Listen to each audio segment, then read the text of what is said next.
စိတ်ထားလှမှမျက်လိုကြသည်တဲ့ဦးဇင်းတို့ဒီနေ့ညတရားကိုအပိုင်း၃ပိုင်းလောက်ပိုင်းပြီးတော့ဟောခြင်းတယ်ဗျာပထမပိုင်းအနေနဲ့ကဘာပြောခြင်းလဲဆိုတော့ရုပ်ရဲ့အညစ်အကြေးစိတ်ရဲ့အညစ်အကြေးလို့အညစ်အကြေးနှမျိုးရှိတဲ့အနက်မှာစိတ်အညစ်အကြေးကင်းရင်ကင်းသလောက်လူသားတယောက်ဟာတန်ဖိုးကြီးတာပဲဆိုတာလေးကိုပြောခြင်းတယ်ဒုတိယပိုင်းမှာတော့စိတ်ရဲ့အညစ်အကြေးတွေဆိုတာဘာလဲဆိုတာနဲ့ပတ်သက်ပြီးရှင်သာရိပုတ္တရာကိုရောမြတ်ကြီးဟောကြားတော်မူခဲ့တဲ့အနင်္ဂနသုတ်တံကိုပြောခြင်းတယ်တရားရဲ့တတိယပိုင်းဏိဂုံးပိုင်းမှာတော့အဲ့ဒီစိတ်အညစ်အကြေးတွေကင်းဝေးခြင်းတယ်ဆိုရင်ဘယ်ပုံဘယ်နည်းကြိုးစားကြမလဲဆိုတဲ့နည်းလမ်းကိုပြောဖို့ဦးဇင်းတို့စိတ်ကူးထည့်ထားတယ်တရားဘယ်နှပိုင်းလဲ၃ပိုင်းပထမပိုင်းမှာစိတ်အညစ်အကြေးရုပ်အညစ်အကြေးလို့အညစ်အကြေးနှမျိုးရှိတဲ့အနက်ကစိတ်အညစ်အကြေးကင်းရင်ကင်းသလောက်လူတစ်ယောက်ဟာတန်ဖိုးကြီးတာဟုတ်လားအဲ့ဒါလိုတန်ဖိုးကြီးစေတတ်တဲ့အညစ်အကြေးတွေကိုဖယ်ခွာတော့မယ်အညစ်အကြေးတွေပယ်ရင်ပယ်နိုင်သလောက်တန်ဖိုးကြီးတယ်လို့ပြောကြပြီဆိုတော့အဲ့ဒီအညစ်အကြေးတွေဆိုတာဘာတွေကိုပြောတာလဲလို့ဒုတိယပိုင်းအနေနဲ့အညစ်အကြေးနဲ့ပတ်သက်ပြီးတော့အကျေတဝန်းပြောမှာစိတ်ကိုမလှမပဖြစ်အောင်အညစ်အကြေးတွေကအယုတ်ဆိုးအကြေးတန်အောင်လုပ်မှာကိုဗျအဲ့ဒီအညစ်အကြေးတွေကိုဖယ်နိုင်ရင်ဖယ်နိုင်တော့မိမိတို့ရဲ့စိတ်ကလေးတွေဟာလှပလာမှာပေါ့ဟုတ်လား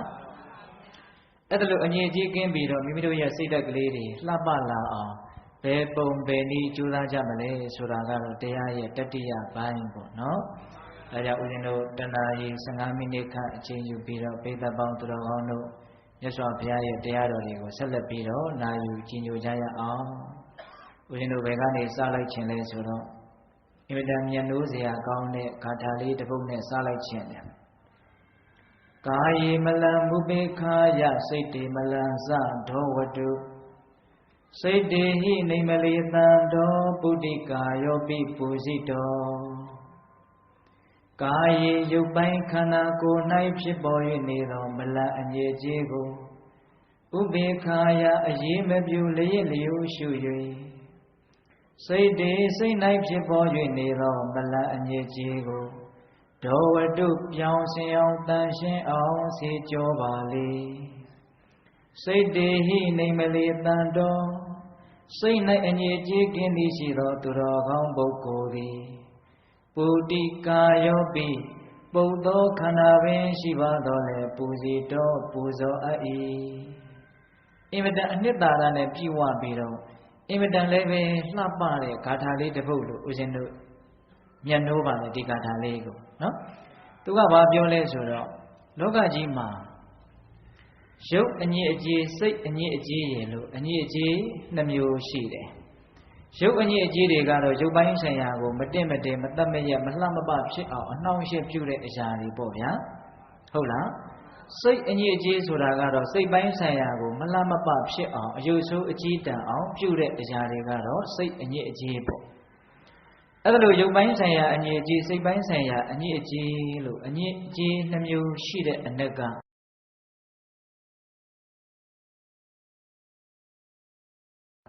သူကဘာပြောထားလဲဆိုတော့ကာယေရုပ်ပိုင်းဆိုင်ရာခန္ဓာကိုယ်၌ဖြစ်ပေါ်၍နေသောမလတ်အညစ်အကြေးကိုဥပေက္ခာယလျက်လျူရှု၍ရုပ်အညစ်အကြေးကိုလေးလျူရှုပြီးတော့စိတ်တေမလန်းစဒောဝတုစိတ်၌ဖြစ်ပေါ်၍နေတဲ့အညစ်အကြေးကိုစေကြောပါလေရုပ်အညစ်အကြေးကိုလေးလျူရှုပြီးတော့စိတ်အညစ်အကြေးကိုစေကြောပါလို့သူကအဲ့လိုပြောတာရုပ်အညစ်အကြေးကိုဘာဖြစ်လို့လေးလျူရှုရမှာလဲဆိုတော့ဟိုတတ်တတ်ရရနေဖို့တော့မြတ်စွာဘုရားကအင်မတန်တိုက်တွန်းပါတယ်ဟုတ်ရလားအေးပညာဉာဏ်ကြီးပွားကြောင်းတွေထဲမှာလည်းပဲမိမိရဲ့တကူရည်တကာရတန့်ရှင်းရေးဆိုတာအလေးပေးပြီးတော့ဘုရားဟောပါတယ်မိမိပတ်ဝန်းကျင်မိမိနေတဲ့အိမ်မှာတန့်ရှင်းရမယ်ဒါမှမိမိရဲ့အစ္ဆဒဗဟိတအတွင်းအပြင်မှာအကုန်လုံးတန့်ရှင်းနေပြီခြေသေးလက်သေးတွေလှီးရမယ်စပင်တွေဆိုတတ်တတ်ရရထားရမယ်အဲ့ဒါလိုမျိုးတန့်တန့်ရှင်းရှင်းနေလို့ရှိရင်ဉာဏ်ပညာပို့ပြီးတော့ပွင့်လင်းတယ်အခုဆိုလိုတာကအဲ့ဒါလိုတန့်ရှင်းရေးမလုပ်ရဘူးလို့ဆိုလိုတာမဟုတ်ဘူးရုပ်ပိုင်းဆိုင်ရာအညစ်အကြေးဆိုတာတကယ်စင်စစ်ပြောင်းစင်အောင်ဘယ်မှာလာဆေးကြောနိုင်မှာလဲဗျဟ ဟုတ်လားသူကနည်းနည်းပြောထားတာဘာဖြစ်လို့လဲဆိုတော့ခန္ဓာကိုယ်ကြီးကိုကစအညစ်အကြေးတုံးကြီးပဲလေပိဿတို့တလောက်နားမဝေးပါဘူးဗျာဟုတ်လားခန္ဓာကိုယ်ကြီးကဘာကြီးအညစ်အကြေးတုံးကြီးနော်ဆေးရတဲ့လောက်ပဲဆေးလို့ရမှာအဲ့ဒါလို့ဆေးတဲ့ကြားတဲ့ကပဲတရက်ကို2ခါ3ခါဆေးတဲ့ကြားတဲ့ကပဲနေတိုင်းတရက်ပြီးတရက်တခါအစ်ပြန်ပြီးတော့ရှိမနေဘူးလားရှိနေတယ်။ကိုင်ဆေးမရတဲ့အရာတွေကိုရှိတယ်မို့လားရှိတယ်။အဲ့ဒီဆေးမရတဲ့အရာတွေကိုကြတော့ဘယ်နဲ့လုပ်ရ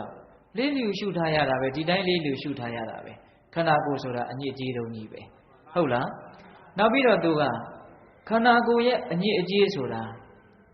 မိမိတို့ကအရေးထားပြီးတော့ဆေးကြောမယ်ဆိုရင်လည်းပဲဟိုစိတ်အညစ်အကြေးကိုပြောင်းအောင်ဆေးရတာလောက်တော့အကျိုးမရှိဘူးဆိုတဲ့ရှုထောင့်ကလည်းပဲကြည့်လို့ရတယ်ခန္ဓာကိုယ်အညစ်အကြေးကင်းတာနဲ့စိတ်အညစ်အကြေးကင်းတာအညစ်အကြေးကင်းတာချင်းရှင်လိုက်မယ်ဆိုရင်စိတ်အညစ်အကြေးကင်းတာကအများကြီးပို့ပြီးတော့အကျိုးရှိတယ်ဟုတ်ရဲ့လားအဲ့ဒါလည်းပဲပိဿပေါင်းသူတော်ကောင်းတို့နားလည်နိုင်ပါလေဟုတ်လားရုပ်အညစ်အကြေးကင်းလို့ဖြစ်ပေါ်လာမဲ့ရလတ်စိတ်အညစ်အကြေးကင်းလို့ဖြစ်ပေါ်လာမဲ့ရလတ်ချင်းတူနိုင်မှာမလားမတူနိုင်ဘူးဟုတ်လားခုလူတွေကရုပ်အညစ်အကြေးကြတော့အင်မတန်ဂရုစိုက်ပြီးတော့ဆေးကြောကြတယ်တန့်ရှင်းကြတယ်လူမြင်တာထင်တာရှိတဲ့နေရာဆိုပိုးပြီးတော့တောင်မှတန့်ရှင်းအောင်မလုပ်ကြဘူးလားလုပ်ကြတယ်မျက်နာပေါ်ဆိုရင်ဆေးအမျိုးမျိုးနဲ့ဟုတ်လားအေးဆပင်လေးတွေဆိုပေါက်တွေပါခင်းအလှကုန်ပစ္စည်းတွေဆိုတာဒီအတွက်သုံးကြတာပဲမဟုတ်လားဟင်လိုအပ်တာတဲ့တောင်ပိုးပြီးတော့သုံးရတယ်လို့ထင်တယ်ငွေကုန်ကြေးကြအများကြီးခံပြီးတော့ရုပ်အညစ်အကြေးကင်းဖို့ကြတော့အများကြီးမကြိုးစားကြဘူးလားကြိုးစားကြတယ်အညစ်အကြေးကင်းုံမျှတဲ့အားမရလို့ကိုအယောင်မျိုးစုံတောင်တင်ထားလိုက်သေးတယ်နင်းတကကြီးဥမာကြီးများအေးအဲ့ဒါလိုလို့တော့ကြည်ကောင်းရှုကောင်းတာတော့အမှန်ပါပဲဒါကတော့ပုထုဇဉ်သဘောကကြည်ကောင်းတာပေါ့ကြည်ကောင်းတာရဲ့ဟိုဘက်မှာဘာအကျိုးရှိသေးလဲလို့မေးရင်ဘာမှသိအကျိုးမရှိပါဘူးပြစ္ဆုတ်ပန်စီဘောတန်တရားစီဘောအဲ့ဒါလိုလေးလေးနက်နက်စဉ်းစားမယ်ဆိုရင်စိတ်အညစ်အကြေးကိုပြောင်းစင်အောင်ဆေးကြောတာနဲ့ရုပ်အညစ်အကြေးကိုပြောင်းစင်အောင်ဆေးကြောတာရက်လက်ချင်းအများကြီးမကွာခြားဘူးလားကွာခြားတယ်အဲ့ဒီတော့တရားကိုအစွန်းရအောင်လည်းမတွေးနဲ့နော်ဟိုရုပ်အညစ်အကြေးကိုလေးလျူရှုရမယ်ဆိုပြီးတော့ဘာမှမလုပ်ဘဲနဲ့စုပ်စုပ်ပဲ့ပဲ့ကြီးနေရမယ်လို့ဆိုလိုတာလားအဲ့လိုမဟုတ်ဘူးတကူကြီးတကာရတန့်ရှင်းရမယ်အိမ်ပတ်ဝန်းကျင်တန့်ရှင်းရမယ်ဆိုတာလိုအပ်တယ်ဆိုတာဦးဇင်းတို့စောစောကပြောခဲ့တယ်ဟုတ်လားသို့တော့တကယ်လေးလေးနက်နက်တွေးကြည့်ရင်တန့်ရှင်းရေးလုပ်လို့မရတဲ့အစိတ်ပိုင်းတွေအများကြီးမရှိဘူးလားရှိတယ်ဒါကြောင့်လေးလျူရှုရမယ်အပိုင်းတွေရောမရှိဘူးလားရှိတယ်သူ့ကိုတိတ်ခရုမဆိုင်ပါနဲ့လို့ပြောတာသူ့ကိုဂယုစိုက်တာတဲ့စိတ်ပိုင်းဆိုင်ရာအညစ်အကြေးကိုဂယုစိုက်တာကအများကြီးလေးနဲ့ပြီးတော့အကျိုးရှိမှဖြစ်တဲ့အတွက်ကြောင့်တနည်းဖြင့်တော့လေလူတွေကထင်သာမြင်သာရှိတဲ့ရုပ်အညစ်အကြေးပြောင်းစင်ဖို့ပဲဂယုစိုက်လွန်အားကြီးနေလို့ဒီစကားကိုပြောတာလည်းဖြစ်နိုင်တာပေါ့ဟုတ်ရလားဒါကြောင့်သူကပြောတာကာယေရုပ်ပိုင်းခန္ဓာကိုယ်၌ပလံဖြစ်ပေါ်၍နေတဲ့အညစ်အကြေးကိုဥပေက္ခာယအရေးမပြိုလေးလျူရှု၍စိတ်တေစိတ်၌ဖြစ်ပေါ်နေတဲ့မလအညစ်အကြေးကိုဒေါဝတုပြောင်းစင်အောင်ဆေးကြောပါလေစိတ်မှာကန့်ညိနေတဲ့အညစ်အကြေးတွေရှိတယ်အဲ့ဒါဘာတွေကိုပြောတာလဲဆိုတော့ပိဿပေါင်းသူတော်ကောင်းတို့ကအကျဉ်းမြင့်တော့သဘောပေါက်ကြပြီသားအလိုဆန္ဒတွေမကျေနပ်မှုတွေမုန်းတီးမှုတွေဆက်ဆုပ်မှုတွေဟုတ်လားကြိုင်ဆိုင်မှုတွေမနာလိုမှုတွေဝန်တိုမှုတွေဟုတ်လားအဲ့ဒါလို့စိတ်ရဲ့အညစ်အကြေးတွေမြောင်များစွာရှိတယ်ဆိုတာပိဿပေါင်းသူတော်ကောင်းတို့သိတယ်နော်အေးအဲ့ဒီစိတ်အညစ်အကြေးတွေကိုကြတော့ဂယုစိုက်ပြီးတော့မလုပ်ကြရမယ်ဆေးကြောကြရမယ်ဆေးကြောကြရမယ်အဲ့ဒါလို့မြန်စိတ်ရဲ့အညစ်အကြေးကိုဂယုစိုက်ပြီးတော့အဓိကအနေထားပြီးတော့ပြောင်းစင်အောင်ဆေးကြောနိုင်ကြမယ်ဆိုလို့ရှိရင်သူကပြောထားတယ်စိတ်တေဟိနေမလေတန်တောပုတိကာယောပိပူဇိတောစိတ်တေဟိနေမလေစိတ်၌အငြိကြီးကင်းသည်ရှိသောတန်တောသူတော်ကောင်းသည်ပုတိကာယောပိပုတ်သောခန္ဓာပင်ရှိပါတော်လေပူဇိတောပူဇောအပ်၏စိတ်ကိုအငြိကြီးကင်းအောင်များလုံနိုင်ကြမယ်ဆိုလို့ရှိရင်တဲ့ပုတ်နေတဲ့ခန္ဓာကိုယ်ကြီးပင်ဖြစ်ပါတော်လေပဲအဲ့ဒီတတ္တဝါဟာအဲ့ဒီပုဂ္ဂိုလ်ဟာပူဇော်ထိုက်တယ်တဲ့စိတ်အညစ်အကြေးကင်းရင်ကင်းသလောက်တန်ဖိုးကြီးတယ်လို့ဆိုလိုတာဟုတ်ရဲ့လားစိတ်အညစ်အကြေးကင်းရင်ကင်းသလောက်တန်ဖိုးကြီးတယ် ဒီတော့လောကကြီးမှာတန်ဖိုးအကြီးဆုံးပုဂ္ဂိုလ်ဟာဘယ်သူလဲလို့မေးရင်ပိဋကတ်တို့မှာဖြေဖို့အရန်နဲ့ရှိပြီးသားတန်ဖိုးအကြီးဆုံးပုဂ္ဂိုလ်ဟာဘယ်သူလဲမြတ်စွာဘုရားဟုတ်လားမြတ်စွာဘုရားမှာစိတ်အငြိကြီးကင်းလိုက်တာယဟန္တာတွေမှာလည်းပဲစိတ်အငြိကြီးလုံးဝမရှိတော့ဘူးသို့တော်မြတ်စွာဘုရားကြတော့စိတ်အငြိကြီးကင်းတာကယဟန္တာတွေတဲ့တောင်ပူပြီးတော့ထူကြတယ်ဘယ်လိုထူကြတာလဲဆိုတော့ဝါသနာပါပယ်လိုက်တာဘဝဘဝကဆွဲလာတဲ့ဝါသနာနဲ့တကွစိတ်အငြိကြီးကိုပယ်တာမြတ်စွာဘုရားကယဟန္တာတွေကြတော့စိတ်အငြိကြီးကိုပယ်တော့ပယ်တယ်သို့တော်ဝါသနာကျမ်းနေတယ်ဒါကြောင့်ရှင်ပိလိန်နာဝိစာတို့ကြည့်ပါလားဟုတ်လားဟဲ့သူယုတ်လို့ခေါ်ခဲ့တဲ့ဘဝပေါင်းများတော့ယဟန္တာဖြစ်တဲ့ဒီဘဝမှာတော့မှလူတွေတိုင်းဟဲ့သူယုတ်လို့မခေါ်ဘူးလားသူဝါသနာကိုဘာဖြစ်နေလဲမစွန့်နိုင်ဘူး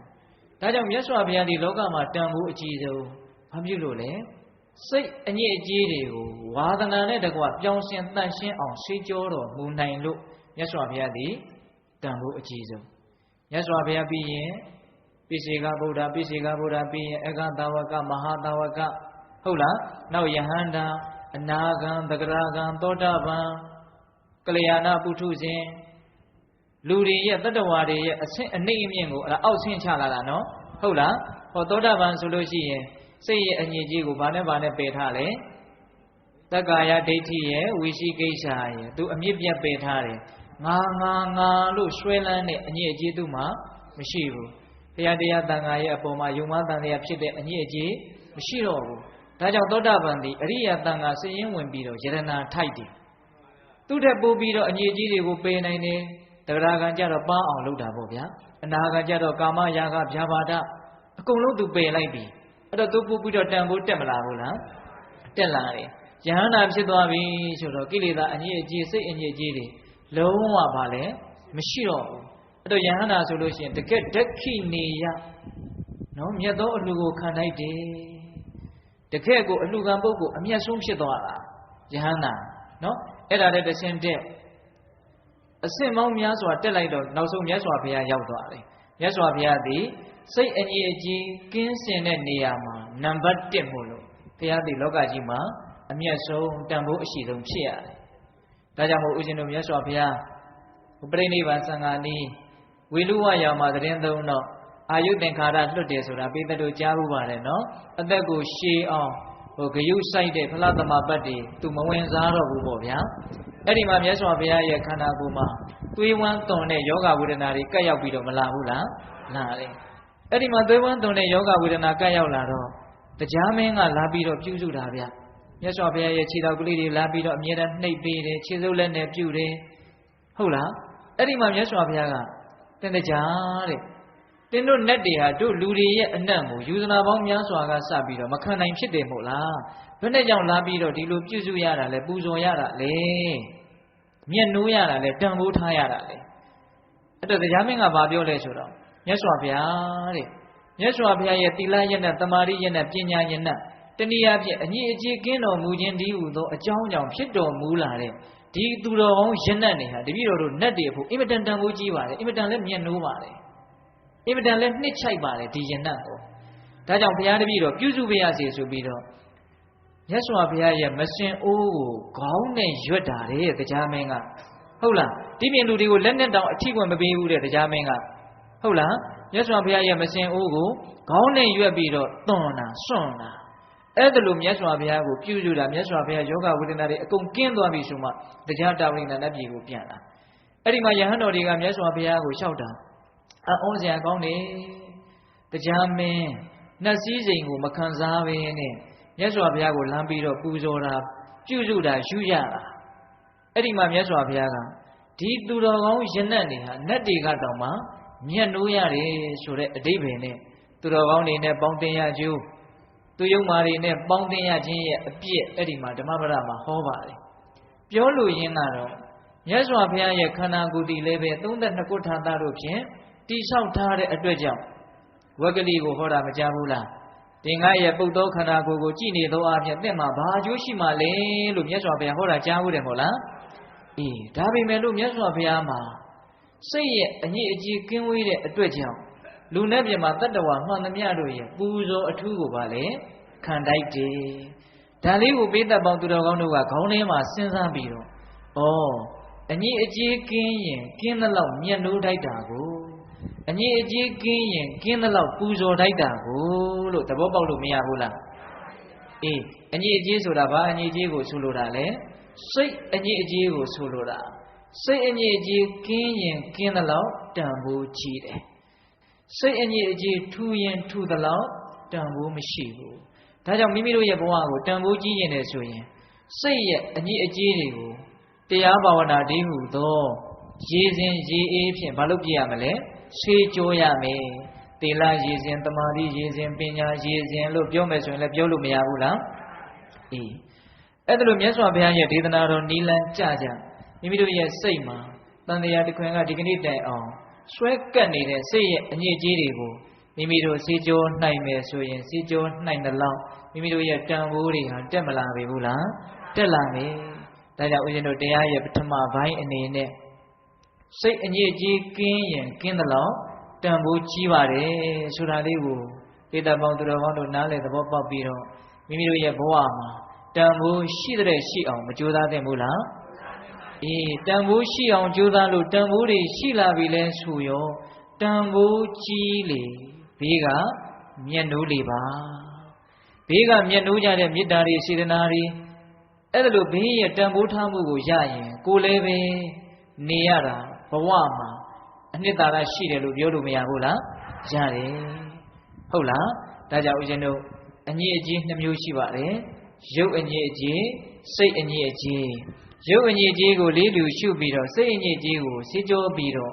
စိတ်အညစ်အကြေးကင်းကြပြီဆိုရင်ပုတ်သောခန္ဓာပင်ဖြစ်တော်လဲပဲပူဇော်ခြင်းကထိုက်ပါတယ်လို့ဒီကာထာလေးမျက်နှိုးစရာမကောင်းဘူးလားကောင်းတယ်ဟုတ်လားအေးကာယမလံမုပေခာယစိတ်တိမလံစဒောဝတုစိတ်တိဟိနေမလေတန်တော်ပုတိကာယောပိပူဇိတောလို့တရားရဲ့ပထမပိုင်းဒီကာထာလေးပြီးကြရအောင်ဟုတ်လားအေးတရားရဲ့ဒုတိယပိုင်းစိတ်အညစ်အကြေးဆိုတာဟာဘဝမှာအင်မတန်အရေးပါတဲ့အခန်းကဏ္ဍကနေကိုယ့်ဘဝကိုချဲ့လဲနေတယ်ဆိုတာကိုပိဋကပေါင်းသူတော်ကောင်းတို့သဘောပေါက်ကြတယ်နော်အေးအဲ့ဒီတော့ဒီအညစ်အကြေးဆိုတာနဲ့ပတ်သက်ပြီးတော့ပိဋကပေါင်းသူတော်ကောင်းတို့ကြည်ကြည်ပြန့်ပြန့်နားလေသဘောပေါက်ကြရအောင်ဦးဇင်းတို့မေဇိမပါဏာတပါဠိတော်မူလပါဏာတပါဠိတော်မှာလာရှိတဲ့အနင်္ဂနသုတ်တံဆိုတာကိုပြောကြည့်ရအောင်အနင်္ဂနနအင်္ဂနအင်္ဂနဆိုတာကအညစ်အကြေးပဲနဆိုတာကမရှိတာအညစ်အကြေးကင်းတာဟာဘယ်လိုလဲဆိုတာလေးကိုပြောပြတာတနည်းဖြင့်လည်းပဲအညစ်အကြေးနဲ့ပတ်သက်ပြီးတော့ရှင်သာရိပုတ္တရာကိုရောမြတ်ကြီးဉာဏ်ကြီးမားစွာဖြင့်ဟောကြားခဲ့တာဟုတ်လားအေးဒီသုတ်တန်လေးကိုဦးဇင်းတို့စပြီးတော့ပြောကြည့်ရအောင်အခါတစ်ပါးမှာရှင်သာရိပုတ္တရာနဲ့ရှင်မမောဂလန်ကိုရောမြတ်ကြီးတရားဆွေးနွေးကြတယ်ပဲဆိုကြပါစို့ဟုတ်လားအဲ့ဒီမှာရှင်သာရိပုတ္တရာကယဟန်တွေကိုဟောတာဘေးမှာလည်းပဲရှင်မမောဂလန်ကိုရောမြတ်ကြီးလည်းရှိတယ်ပေါ့ယဟန်တွေကိုဘာဟောလဲဆိုတော့ငါရှင်တို့တဲ့လောကမှာပုဂ္ဂိုလ်၄မျိုးရှိတယ်တဲ့အဲ့ဒါဘာလဲဆိုတော့ကိုယ်မှာအညစ်အကြေးတွေရှိနေတာကိုရှိနေပါတယ်လို့သိတဲ့ပုဂ္ဂိုလ်ကတယောက်ကိုယ်မှာအညစ်အကြေးတွေရှိနေတာတွေကိုရှိနေပါတယ်လို့မသိတဲ့ပုဂ္ဂိုလ်ကတယောက်တဲ့အညစ်အကြေးရှိတာကိုသိတဲ့လူရဲ့မသိတဲ့လူရဲ့2ယောက်ရှိပြီနော်နောက်ကိုယ်မှာအညစ်အကြေးမရှိတာကိုမရှိဘူးလို့သိတဲ့လူကတယောက်အညစ်အကြေးမရှိတာကိုမရှိဘူးလို့မသိတဲ့လူကတယောက်တဲ့ပေါင်းလိုက်တော့ဘယ်နှယောက်လဲ4ယောက်အညစ်အကြေးရှိတာကိုရှိတယ်လို့မသိတဲ့လူကတယောက်သိတဲ့လူကတယောက်အညစ်အကြေးရှိနေတာတွေကိုရှိတယ်လို့အညစ်အကြေးရှိတာကိုရှိတယ်လို့မသိတဲ့လူကတယောက်သိတဲ့လူကတယောက်အညစ်အကြေးမရှိတာကိုမရှိဘူးလို့မသိတဲ့လူကတယောက်သိတဲ့လူကတယောက်အဲ့ဒါလို့4ယောက်ရှိတဲ့နေရာမှာတဲ့အညစ်အကြေးရှိတာကိုရှိတယ်လို့မသိတဲ့လူထက်သိတဲ့လူကပိုမြတ်တယ်တဲ့ဟောအညစ်အကြေးကိုယ်မှာရှိနေတာကိုရှိတယ်လို့မသိတဲ့လူထက်သိတဲ့လူကပိုပြီးတော့မြတ်တယ်တဲ့ဘာဖြစ်လို့လဲတဲ့အဲ့ဒီမှာရှင်မမောဂလန်ကမေးတယ်မေးတော့ငါရှင်တဲ့ ကိုအငြိအကျေးမရှိတာကိုအငြိအကျေးရှိတာကိုရှိတယ်လို့မသိဘူးဆိုလို့ရှိရင်တဲ့အဲ့ဒီအငြိအကျေးတွေကို तू ပြောင်းအောင်ဆေးဖို့ကြိုးစားမှာမဟုတ်ဘူးတဲ့သူ့ကိုယ် तू မကောင်းလို့မကောင်းမှမသိပဲကိုဗျဟုတ်လားသူ့မှာအငြိအကျေးတွေရှိနေတာကိုဗာလဲရှိတယ်လို့ तू ကမသိတော့ဒါတွေကို तू ဆေးဖို့စိတ်ကူးရမှာမလားကြိုးစားပါမလားမကြိုးစားဘူးဥပမာဘာနဲ့တူလို့ဆိုဘာနဲ့တူလဲဆိုလို့ရှိရင်တဲ့ဟိုဈေးထဲကနေပြီးတော့ညစ်ထေးနေတဲ့ကြီးခွက်တစ်ခွက်ကိုဝဲလာဈေးထဲကနေဝဲလာအဲ့ဒါညစ်ပေးနေရောကြီးခွက်ကလေးကအဲ့ဒါအိမ်ရောက်တော့သုံးလည်းမသုံးဘူးအဲ့ဒါလေးကိုပြောင်းအောင်လည်းမတိုင်ဘူးပြီးတော့ပြစ်ချင်ရပြစ်ထားလိုက်တယ်အဲ့ဒီခွက်ကလေးကိုဟောအဲ့ဒါလို့ဆိုရင်ဒီကြီးခွက်လေးဟာပိုးပြီးတော့သာညစ်သွားတဲ့အကြောင်းရှိတယ်ဟုတ်လားအဲ့ဒါလို့ပဲတဲ့ကို့မှာအငြိအကျေးရှိတာကိုရှိတယ်လို့မသိတဲ့ပုဂ္ဂိုလ်ဟာကြာလေအငြိအကျေးတွေထူပြီးတော့ယာကဒေါသမောဟမကင်းမဲနဲ့သိရလိမ့်မယ်တဲ့အဲ့ဒီပုဂ္ဂိုလ်ဟုတ်လားဒီအဲ့ဒါပထမပုဂ္ဂိုလ်နော်ဒုတိယပုဂ္ဂိုလ်ကြတော့အငြိအကျေးရှိတာကိုရှိတယ်လို့သိတဲ့လူအဲ့ဒီပုဂ္ဂိုလ်ကြတော့ဘာလဲဆိုတော့ကို့မှာအငြိအကျေးရှိတာကိုရှိတယ်လို့သိတဲ့အတွက်ကြောင့်ဩဒါတွေကိုငါပြောင်းအောင်ဆင်အောင်ဆေးကြအောင်မှဒါတွေဟာငါအတွက်ဒုက္ခရောက်ကြောင်းတရားတွေပူလောင်ကြောင်းတရားတွေဆင်းရဲကြောင်းတရားတွေလို့နားလည်ပြီးတော့ဒီအငြိအကျေးကိုသူဆေးကြဖို့ကြိုးစားမှာပဲတဲ့အဲ့ဒါလို့ကြိုးစားပါများတော့တနေ့အငြိအကျေးပြောင်းပြီးတော့ဇာကဒေါသမောဟကင်းပြီးတော့သိမယ်တဲ့အဲ့ဒီလူသူတော်ကောင်းဘဝနဲ့သိမယ်ပေါ့ဥပမာဘာနဲ့တူလဲဆိုတော့ဈေးကနေပြီးတော့ညစ်ပေးနေတဲ့ကြေးခွက်ကလေးဝဲလာဟုတ်လားအိမ်ရောက်တော့ကြေးခွက်ကလေးကလည်းညစ်လိုက်တာညစ်မှန်းသိတယ်နော်ညင်မှန်းသိတော့အဲ့ဒီကြေးခွက်လေးကိုပြောင်းစင်အောင်ပုတ်တိုက်တယ်ဆေးကြောတယ်ပြီးတော့အဲ့ဒီကြေးခွက်လေးကိုမကြအသုံးပြုတယ်ပြီးတော့ပြစ်ချင်ရပြစ်မထားဘူးသုံးပြီးရင်လည်းမှန်ကောင်တာလေးနဲ့ဘီယိုလေးနဲ့ထည့်ထားတယ်ဆိုရင်အဲ့ဒီကြေးခွက်ကလေးဟာငကိုတုံးကလူညစ်ပေပါဦးမလားမညစ်ပေတော့ဘူးတန့်ရှင်းမယ်တဲ့ဥပမာလေးနဲ့ပြောတာနော်ရှင်သာရိပုတ္တရာကဟောဒါအငြိအကျေးရှိတာကိုရှိတယ်လို့မသိတဲ့လူနဲ့သိတဲ့လူဒါကြောင့်သိတဲ့လူကမြတ်တယ်တဲ့နောက်အငြိအကျေးမရှိတာကိုမရှိဘူးလို့မသိတဲ့လူနဲ့သိတဲ့လူအဲ့ဒါလာမှလည်းပဲဘယ်သူကမြတ်လဲသိတဲ့လူကမြတ်တယ်ဘာဖြစ်လို့လဲဆိုတော့အငြိအကျေးမရှိတာကိုမရှိဘူးလို့မသိတဲ့လူဟာသူ့ကိုယ်သူကောင်းလို့ကောင်းမှမသိတဲ့အတွက်ကြောင့်ဒီကောင်းတာလေးကို तू စောင့်ရှောက်မှာမဟုတ်ဘူးဟုတ်လားဒီကောင်းတာလေးကောင်းမှမသိတော့တန်ဖိုးထားကောင်းမှလည်း तू သိမှာမဟုတ်ဘူးမသိတဲ့အတွက်ကြောင့် तू ဘာလုပ်မလဲဆိုတော့ဒီတိုင်းပဲမိမိရောပေါ်ဆဆနေပြီးတော့တင့်နေတဲ့သူပနမိတ်တွေအာယုံပြုပြီးတော့ဆွဲလန်းတဲ့ຢာကတွေဖြစ်မယ်မကျေနပ်တဲ့ဒေါသတွေဖြစ်မယ်တွေးဝေမိုင်မဲတဲ့မောဟတွေဖြစ်ပြီးတော့ຢာကဒေါသမောဟတွေနဲ့ तू သိရလိမ့်မယ်တဲ့ तू ကောင်းတာကိုကောင်းမှန်း तू မသိတာ तू မထိန်ထားနိုင်ဘူးပေါ့နော်ဥပမာဘာနဲ့တူလဲဆိုတော့ဈေးကနေပြီးတော့အင်မတန်တန့်ရှင်းပြောင်းဝင်းနေတဲ့ကြေးခွက်ကလေးဝဲလာတယ်ဟုတ်လားဒီကြေးခွက်ကလေးကပြောင်းနေတယ်အဲ့ဒါအိမ်ရောက်တော့တန်ဖိုးထားရကောင်းမှမသိဘူးပြောင်းစင်းနေတာကိုဂယုလည်းမဆိုင်မိဘူးအဲ့ဒါသုံးလည်းမသုံးဘူးစောင့်လည်းမစောင့်ရှောက်ဘူးပြစ်ချင်ရပြစ်ထားလိုက်တော့ကြာတော့ကြေးခွက်ကလေးကအညှိတွေပါတွေတင်ပြီးတော့ပေးရေပွားပြီးတော့အညှိအကြီးအထက်ထက်နဲ့ဒီလိုဆုပ်ဆုပ်ပဲဖြစ်နေတာဟုတ်လားအဲ့ဒါလိုပဲအညှိအကြီးကင်းတာကိုကင်းတယ်လို့မသိတဲ့လူဟာအညစ်အကြေးတန်းလန်းနဲ့သိရလိမ့်မယ်တချို့မယ်နော်ဟိုတန်တရားကကောင်းခဲ့တော့လေမူရင်းကိုကစလောဘဒေါသနဲတဲ့လူတွေမရှိဘူးလားရှိတယ်အဲ့လိုလူတွေဟာကိုယ့်ကိုယ်စောင့်ရှောက်ဖို့ကောင်းတယ်နော်ငါသည်ဘဝကပါရမီတွေကြီးခဲ့လို့လောဘဒေါသမောဟနဲခဲ့တာဒါလေးကိုဆက်ပြီးတော့ထိမ့်သိမ့်မယ်ပို့ပြီးတော့နဲတဲ့နဲအောင်ကြိုးစားမယ်လို့ဒီလိုမရှိသင့်ဘူးလားရှိသင့်တယ်အေးအညစ်အကြေးမရှိတာကိုမရှိဘူးလို့သိတဲ့ပုဂ္ဂိုလ်ကြတော့ငါမဲ့အညစ်အကြေးကင်းတယ်အာရတရားကောင်းတယ်ဝမ်းသာတရားကောင်းတယ်အညစ်အကြေးတင်ရင်ငါဒုက္ခရောက်မယ်လို့သူတန်ဖို့သူနားလည်ပြီးတော့သူအညစ်အကြေးကင်းမှုကိုဆက်ပြီးတော့ထိမ့်မထားပြီဘူးလားထိမ့်ထားမယ်ဥပမာ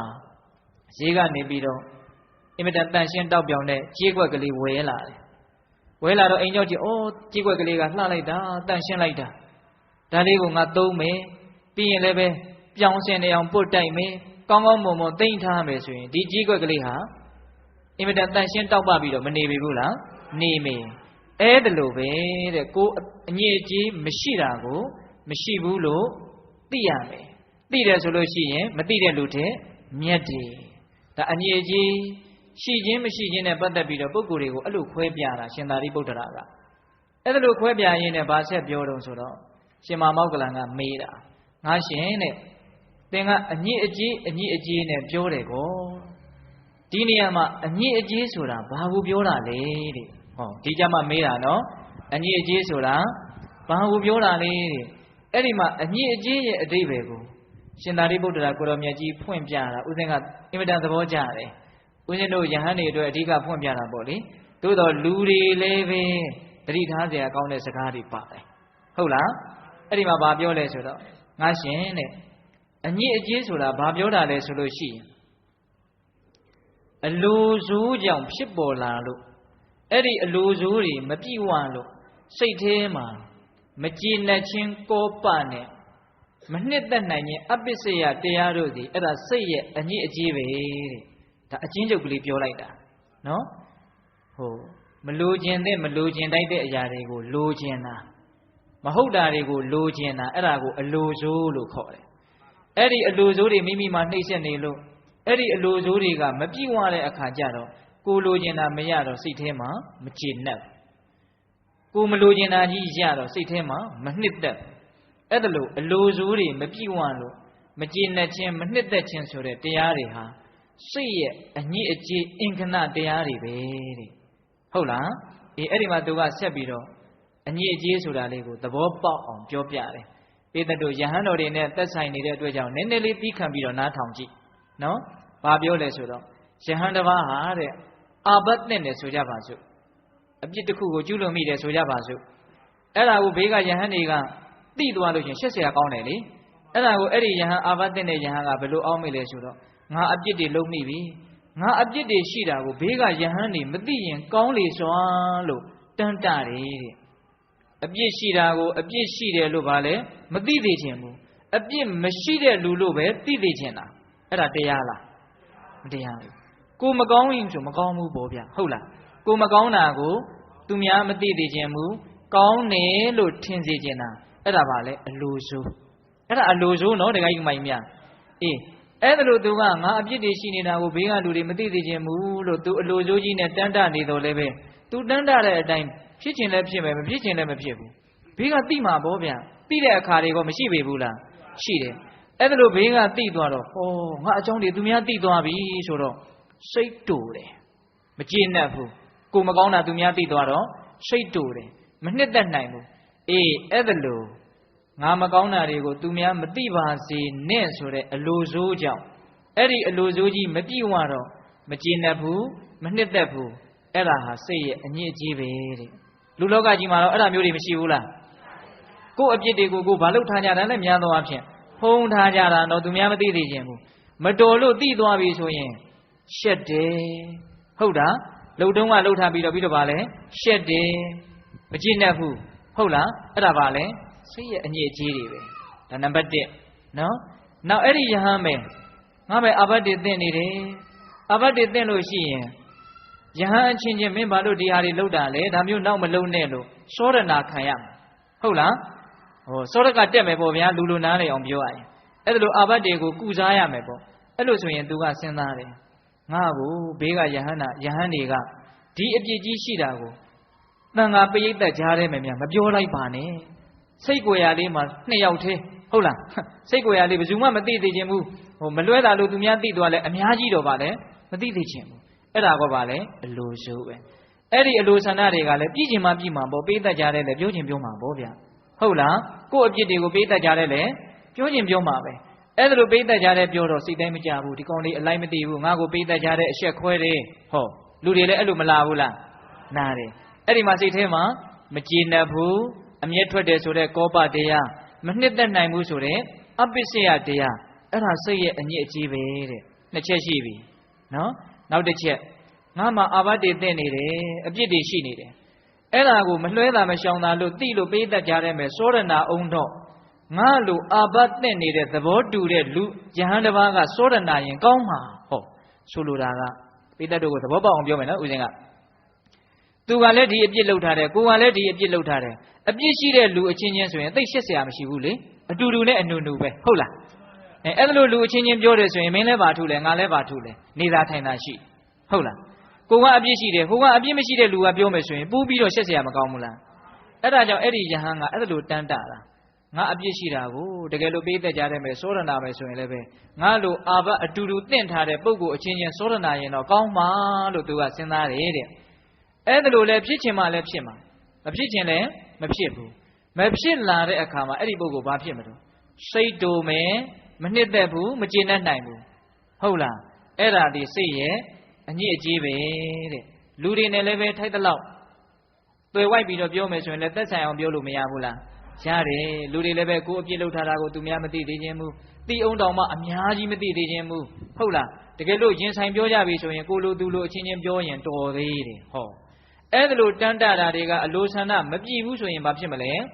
ဒေါသတွေဖြစ်မယ်မကျေနပ်မှုတွေဖြစ်မယ်အဲ့ဒါဟာစိတ်ရဲ့ပါလေအညစ်အကြေးတဲ့နောက်ပြောမဲ့ဟာတွေကပိုးတိုက်ဆိုင်နေဗျာအဲ့ဒါဘာလဲဆိုတော့အဲ့ဒီယဟန်တစ်ပါးကဘယ်လိုအောင်းမေ့လဲဘယ်လိုသူ့မှာအလိုဆိုးတွေကရှိလဲဆိုတော့မြတ်စွာဘုရားကတရားဟောလို့ရှိရင်ငါနာမည်လေးကိုခေါ်ပြီးတော့ဟောရင်သိကောင်းမှာပဲလို့သူကအဲ့လိုဆန္ဒဖြစ်တဲ့ဟုတ်လားပရိသတ်ကြားထဲမှာတရားဟောရင်ဗါတဲ့တော့သူ့နာမည်လေးကိုခေါ်ဟောရင်ကောင်းမှာ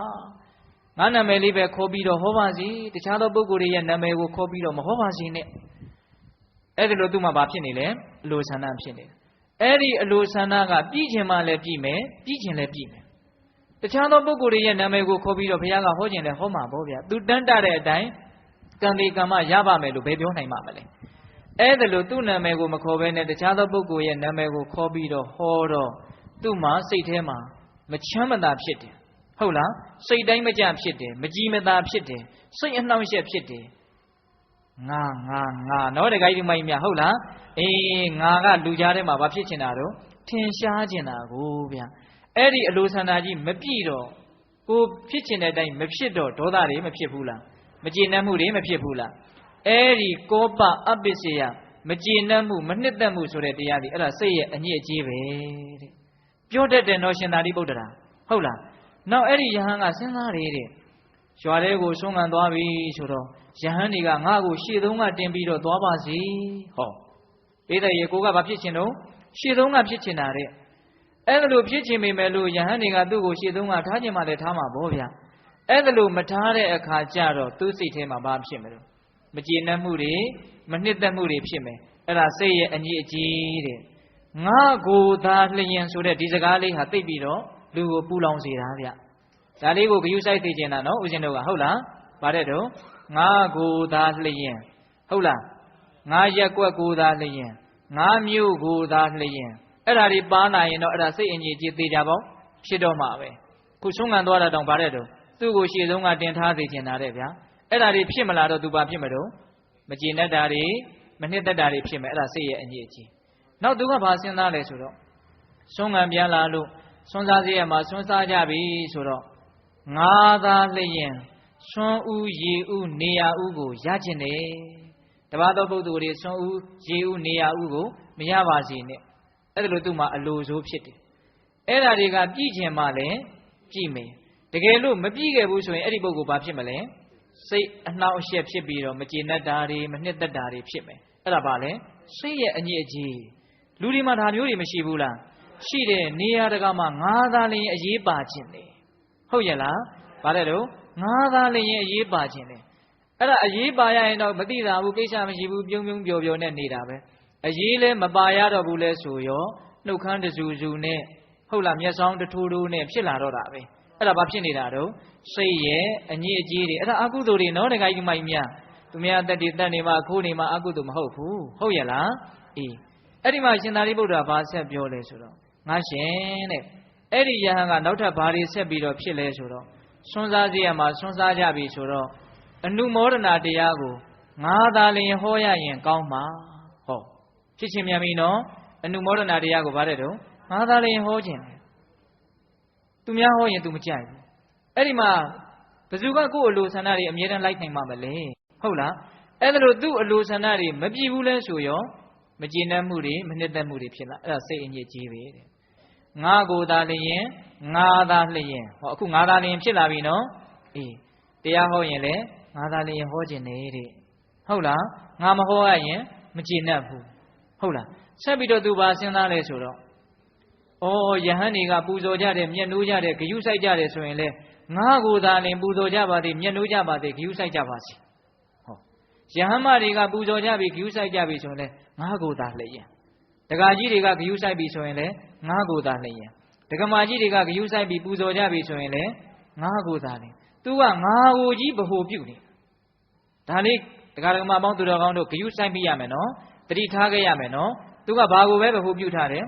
ငါကိုပဲဂယုစိုက်နေတယ်ငါကပဲအရေးကြီးဆုံးငါသည်သာလျင်အဓိကအကျဆုံးဟုတ်လားအဲ့တော့ငါကိုသာလျင်ပူဇော်ကြပါသည်မျက်နှိုးကြပါသည်အလေးထားကြပါစေပိဋကရဲ့အခါခတ်သိမ်းဖြစ်နိုင်မှာမလားအေးဖြစ်ချင်တဲ့အခါလည်းဖြစ်မယ်ပေါ့ဟုတ်လားအဲ့ဒါလို့မဖြစ်တဲ့အခါမှာ तू မခံစားရပြီဘူးလားခံစားရပြီအဲ့ဒါလို့မကျေနပ်မှုတွေမနှစ်သက်မှုတွေဒီပင်လေအဲ့ဒါစိတ်ရပါလေအညစ်အကြေးပဲတဲ့နောက်တော့ तू ကဘယ်လောက်ထိစဉ်းစားလဲဆိုတော့အဲ့ဒီယဟန်ကဒါအညစ်အကြေးတွေကိုပြောနေတာနော်အေးယဟန်နေယဟန်မတွေမျက်နှိုးတာပူဇော်တာတွေငါကိုသာလင်ပူဇော်ပါလို့ဒီလောက်တင် तू မကပဲနဲ့တကယ်လို့သင်္ကန်းအကောင်းတွေရမယ်ဆိုရင်လည်းငါသာလင်ရပါစေဟောလာပြီနော်တခါကြီးမိုက်မြနော်ဆွန်းကောင်းကောင်းလေးတွေဆိုရင်လည်းငါသာလင်ဖုံးပေးခြင်းတယ်နေရာကောင်းလေးတွေကြောင်းကောင်းကောင်းလေးတွေဆိုရင်လည်းငါသာလင်ရခြင်းတယ်ရှေးပစ္စည်းကောင်းကောင်းဆိုရင်လည်းငါသာလင်ရခြင်းတယ်ကျန်တဲ့ပုဂ္ဂိုလ်တွေငါတော့ကောင်းကောင်းမရကြပါစေနဲ့ပိဋကရဲ့အခါခတ်သိမ်းဖြစ်နိုင်မှာမလားမဖြစ်နိုင်ဘူးအဲ့ဒါလိုမျိုးပစ္စည်းလေးပါအမွန်အမြတ်တွေကိုလည်းပဲငါသာလင်ရခြင်းတယ်ဂယုစိုက်တော့လည်းပဲငါကိုသာလင်ဂယုစိုက်စေခြင်းတယ်အဲ့တော့ဒီတရားထဲမှာတော့ငါးသန်နေကြီးထက်နေတာပဲဟင်ဒီကိစ္စမိုက်များနော်အဖြစ်များတာလေးတွေဦးဇင်းတို့ပြောနေတာနော်ငါကိုသာလျင်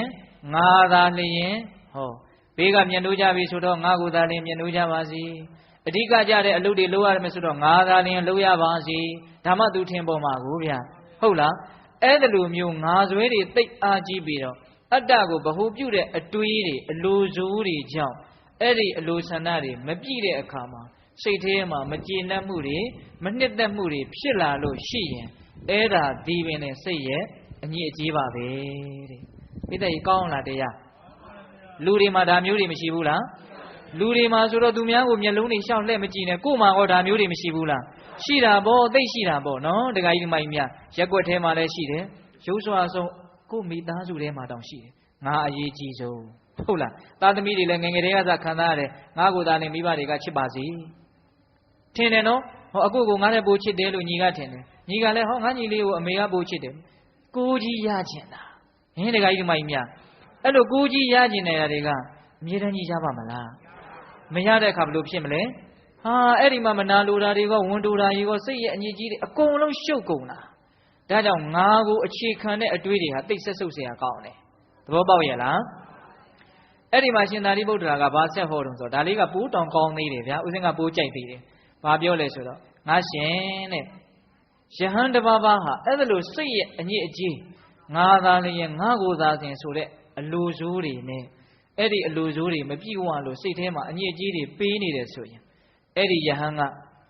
ဟုတ်လားဆွမ်းခံစားမယ်ဆိုကြပါစို့ပန်းတကူသင်္ကန်းတွေဆောင်းမယ်ဆိုကြပါစို့ဒူရင်တွေဆောင်းတာတော့ဟုတ်လားဟမ်တောเจ้าမှာနေတယ်ဆိုကြပါစို့တုတ်တန်ထဲမှာနေတယ်ဆိုကြပါစို့အမြင်ကတော့သိပ်ကောင်းတာပဲ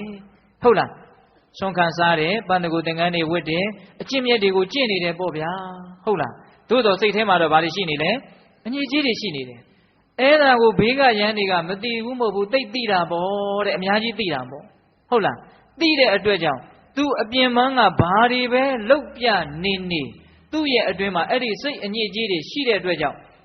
မယုံသိနိုင်ဘူးမလေးစားနိုင်ဘူးမမျက်နှိုးနိုင်ဘူးမပူဇော်နိုင်ဘူးတဲ့၄မျိုးတောင်ပြောတယ်တန်ဖိုးမထားဘူးပေါ့ဆိုလိုတာကသူ့အပေါ်ယံကဘာဒူတင်တွေဆောင်ပြလို့နေနေစိတ်ထဲမှာအညစ်အကြေးတွေရှိတာကိုသိနေတဲ့အတွက်ကြောင့်ဘာတဲ့တော့မယုံသိနိုင်ဘူးမလေးစားနိုင်ဘူးမမျက်နှိုးနိုင်ဘူးမပူဇော်နိုင်ဘူးဒါလူတိုင်းရဲ့ဆန္ဒနော်အဲ့ဒါရှင်သာရိပုတ္တရာကတော့ဥပမာလေးနဲ့ပြောတယ်လူတယောက်ကလက်ဆောင်သွားပေးတယ်ကွာတဲ့လက်ဆောင်ကဘာလို့ဆိုတော့ကြေးခွက်ကလေးလာပြန်ပြီဒီတုတ်တန်ကကြေးခွက်ကြီးဥပမာပေးတာကြေးခွက်ကလေးကိုပြောင်းဝင်းနေအောင်တိုက်ထားတာကြေးခွက်ကလေး2ခွက်အဲ့ဒါပထမတစ်ခွက်ထဲကိုခွေးကောင်ပုတ်ဖြစ်စေငွေကောင်ပုတ်ဖြစ်စေပုတ်စော်ကိုနှံထောင်းနေတာကိုထက်ကြေးခွက်ကလေးကတော့တန့်ရှင်းပြောင်းဝင်းနေတာပဲဟုတ်လားအဲ့ဒါကိုအပေါ်ကတန့်ရှင်းပြောင်းဝင်းနေတဲ့ကြေးခွက်ကလေးနဲ့အုပ်ပြီးတော့အင်မတန်လှပတဲ့ဖဲကြိုးကလေးနဲ့စီးပြီးတော့လက်ဆောင်သွားပေးဟုတ်လားအမြင်ကကောင်းလားအမြင်ကတော့တော်တော်ကောင်းတယ်ဟုတ်လားအဲ့ဒါနဲ့ရတော့ ဖွင့်ပြီးတော့ကြည့်တော့ဟာဘာဖြစ်သွားလဲနှာခေါင်းကိုနောက်ကိုတခါလဲလမ်းပြီးတော့အင်မတန်ဆွတ်ဆုတ်သွားတယ်ပိဿရင်မြတ်နိုးနိုင်မှာမလားမမြတ်နိုးနိုင်ဘူးပိဿတို့လူလောကထဲမှာချပြီးတော့တွေးတတ်ပါစေနော်လူတွေအပေါ်ရင်အသွင်ပြင်ဘာတွေပဲလုတ်ပြနေနေအတွင်းတွေကငါခုနတုန်းကပြောတဲ့ငါကိုသာလျင်ငါသာလျင်ဆိုတဲ့စိတ်ဓာတ်တွေနဲ့အလိုမပြည့်တော့အညစ်အကြေးတွေပေးနေတဲ့စိတ်မျိုးနဲ့သာဆိုရင်တော့ဘာမှတန်ဖို့မရှိဘူးပြလိုက်တဲ့ဥပမာမကောင်းဘူးလားကောင်းတယ်နော်တခါယူမိုက်များအေးယဟန်တစ်ပါးကတော့အဲ့ဒါလိုမဟုတ်ဘူးတဲ့ငါကိုသာလျင်ဆိုတာတွေငါသာလျင်ဆိုတဲ့အတွေးတွေမရှိစိတ်အညစ်အကြေးအင်မတန်တန့်ရှင်းတယ်စိတ်အညစ်အကြေးတန့်ရှင်းပေမဲ့လို့ပန်းတကူဒူတင်လည်းမဆောင်ဘူးတောကြောင်မှလည်းမနေဘူးဟုတ်လားရွာနီးနားမှာပဲဒီလိုပဲနေတာပဲဟုတ်လားအေးဆွမ်းခံပြီးတော့လည်းမစားဘူးကတ်တဲ့ဆွမ်းစားလိုက်တာပဲဒါပေမဲ့လို့သတင်းသုံးပေါ်ချင်းချင်းသိတယ်ဒူတင်တွေဆောင်ပြီးတော့မြင့်မြတ်တဲ့အသွင်သဏ္ဍာန်ကိုမယူတော်လဲပဲသူ့စိတ်ထဲကတိတ်ဖြူစင်တယ်သူ့စိတ်ကလေးကတိတ်လှပတယ်အညစ်အကြေးကင်းတဲ့အတွက်ကြောင့်လှတယ်ဆိုတာကိုသိတဲ့အတွက်ကြောင့်သတင်းသုံးပေါ်တွေကယူသေးကြတယ်လေးစားကြတယ်မျက်နှိုးကြတယ်ပူဇော်ကြတယ်တဲ့ဥပမာကြေးခွက်ကလေးခုနတုန်းကတန်တန်ရှင်းရှင်းကြေးခွက်ကလေးဟုတ်လားအထက်ထဲမှာတပြုံးတမင်းဟင်းတွေမှုကြိုင်းနေတာတွေကိုထည့်ပြီးတော့လက်ဆောင်သွားပေးတယ်ဖွင့်ကြည့်တော့ဩကြေးခွက်ကလေးကလည်းမျက်နှိုးเสียအထက်ထဲကဟင်းတွေတမင်းတွေကလည်းမျက်နှိုးเสียဥပမာပေးတာမကောင်းဘူးလားကောင်းတယ်ဒါကြောင့်ငါရှင်တို့အညစ်အကြေးမကင်းရင်အပြင်မန်းကဘလို့နေဘလောက်ပဲလှတယ်ပဲပြောစိတ်အညစ်အကြေးမကင်းလို့စိတ်တက်ကြီးကမလှဘူးဆိုလို့ရှိရင်မျက်နှိုးเสียမရှိပါဘူးအပြင်မန်းကဘလို့ပဲဖြစ်နေစိတ်အညစ်အကြေးကင်းပြီးတော့စိတ်ထားကလေးတွေကလှတယ်ဆိုရင်တော့အင်မတန်မျက်နှိုးเสียကောင်းတယ်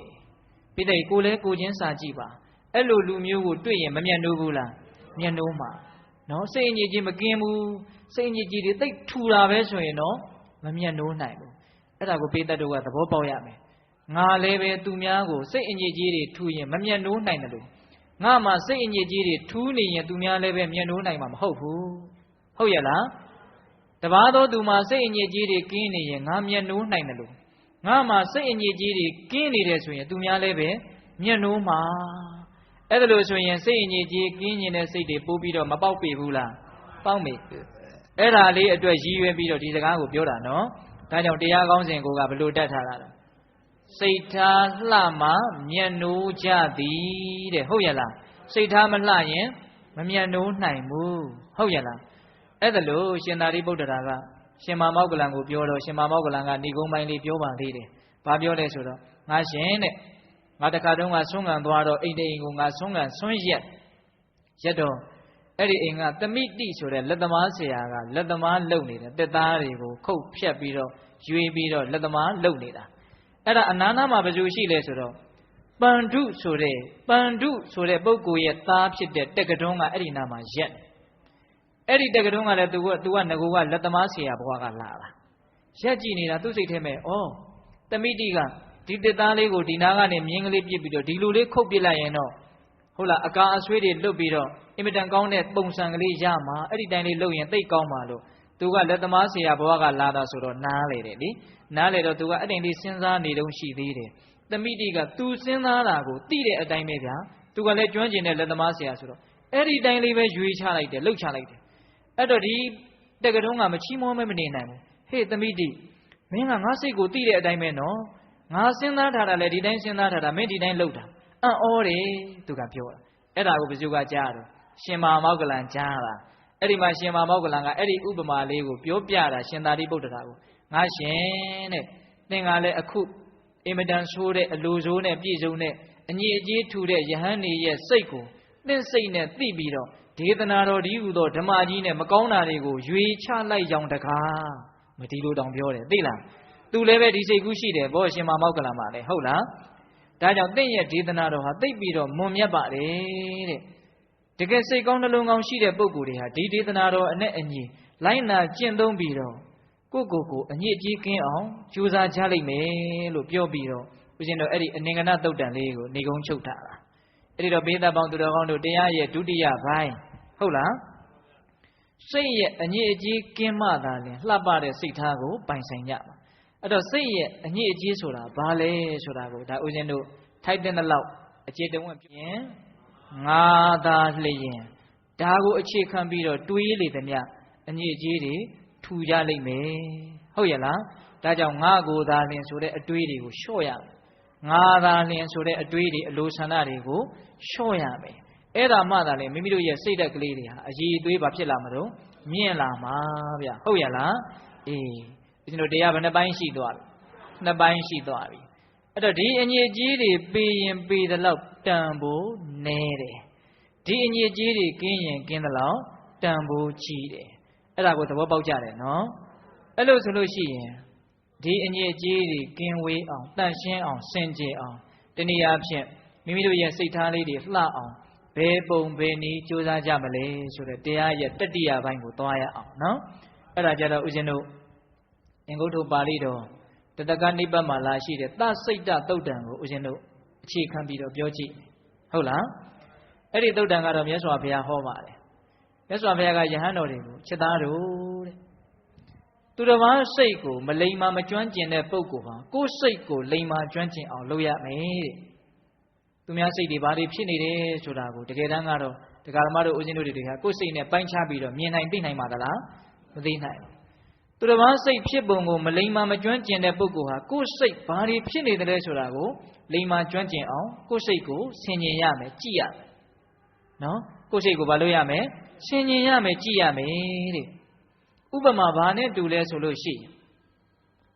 အမျိုးကောင်းသမီးလေးအမျိုးကောင်းသားလေးငယ်ငယ်ရွယ်ရွယ်လှကျင်ပကျင်တဲ့အရွယ်ရေမိုးချိုးဖီးလိမ်ပြင်းစင်ပြီးတော့ဘယ်ရှိမှရက်မှာတော့မှန်ရှိမှရက်မှာဘောဗျဟုတ်လားရှေးတုန်းကတော့တန်ရှင်းကြည်လင်တဲ့ကြေးမုံသို့မဟုတ်ငြိမ်တဲ့ရေခွက်နော်ကိုယ့်ရဲ့မျက်နှာရိပ်ကိုကြည့်မှာပေါ့နော်ခုခေတ်ဆိုရင်တော့မှန်ပေါ့ဟုတ်လားအဲ့ဒီမှန်ရှိမှရက်ပြီးတော့ကိုယ့်ရဲ့မျက်နှာပေါ်မှာအညစ်အကြေးတွေမတင့်တယ်တာတွေရှိနေမယ်ဆိုရင်အဲ့ဒါတွေကိုဖယ်ရှားဖြစ်မယ်ဟုတ်လားပြီးတော့တင့်တယ်တယ်တန့်ရှင်းတယ်ဆိုလို့ရှိရင်တော့ကြည့်ပြီးတော့ဩမဆိုးဘူးပဲလို့ဝမ်းမြောက်ဝမ်းသာဖြစ်မှာပေါ့ဟုတ်လားအဲ့ဒါလိုပဲကိုယ်စိတ်ကိုကိုသိအောင်ကြည့်ရမယ်ဘယ်လိုကြည့်ရမှာလဲဆိုတော့မြတ်စွာဘုရားကဒေသနာတော်ကိုအခြေခံကစပြီးတော့ပြောတယ်ကိုယ်စိတ်ကိုဆင်ញင်ရမယ်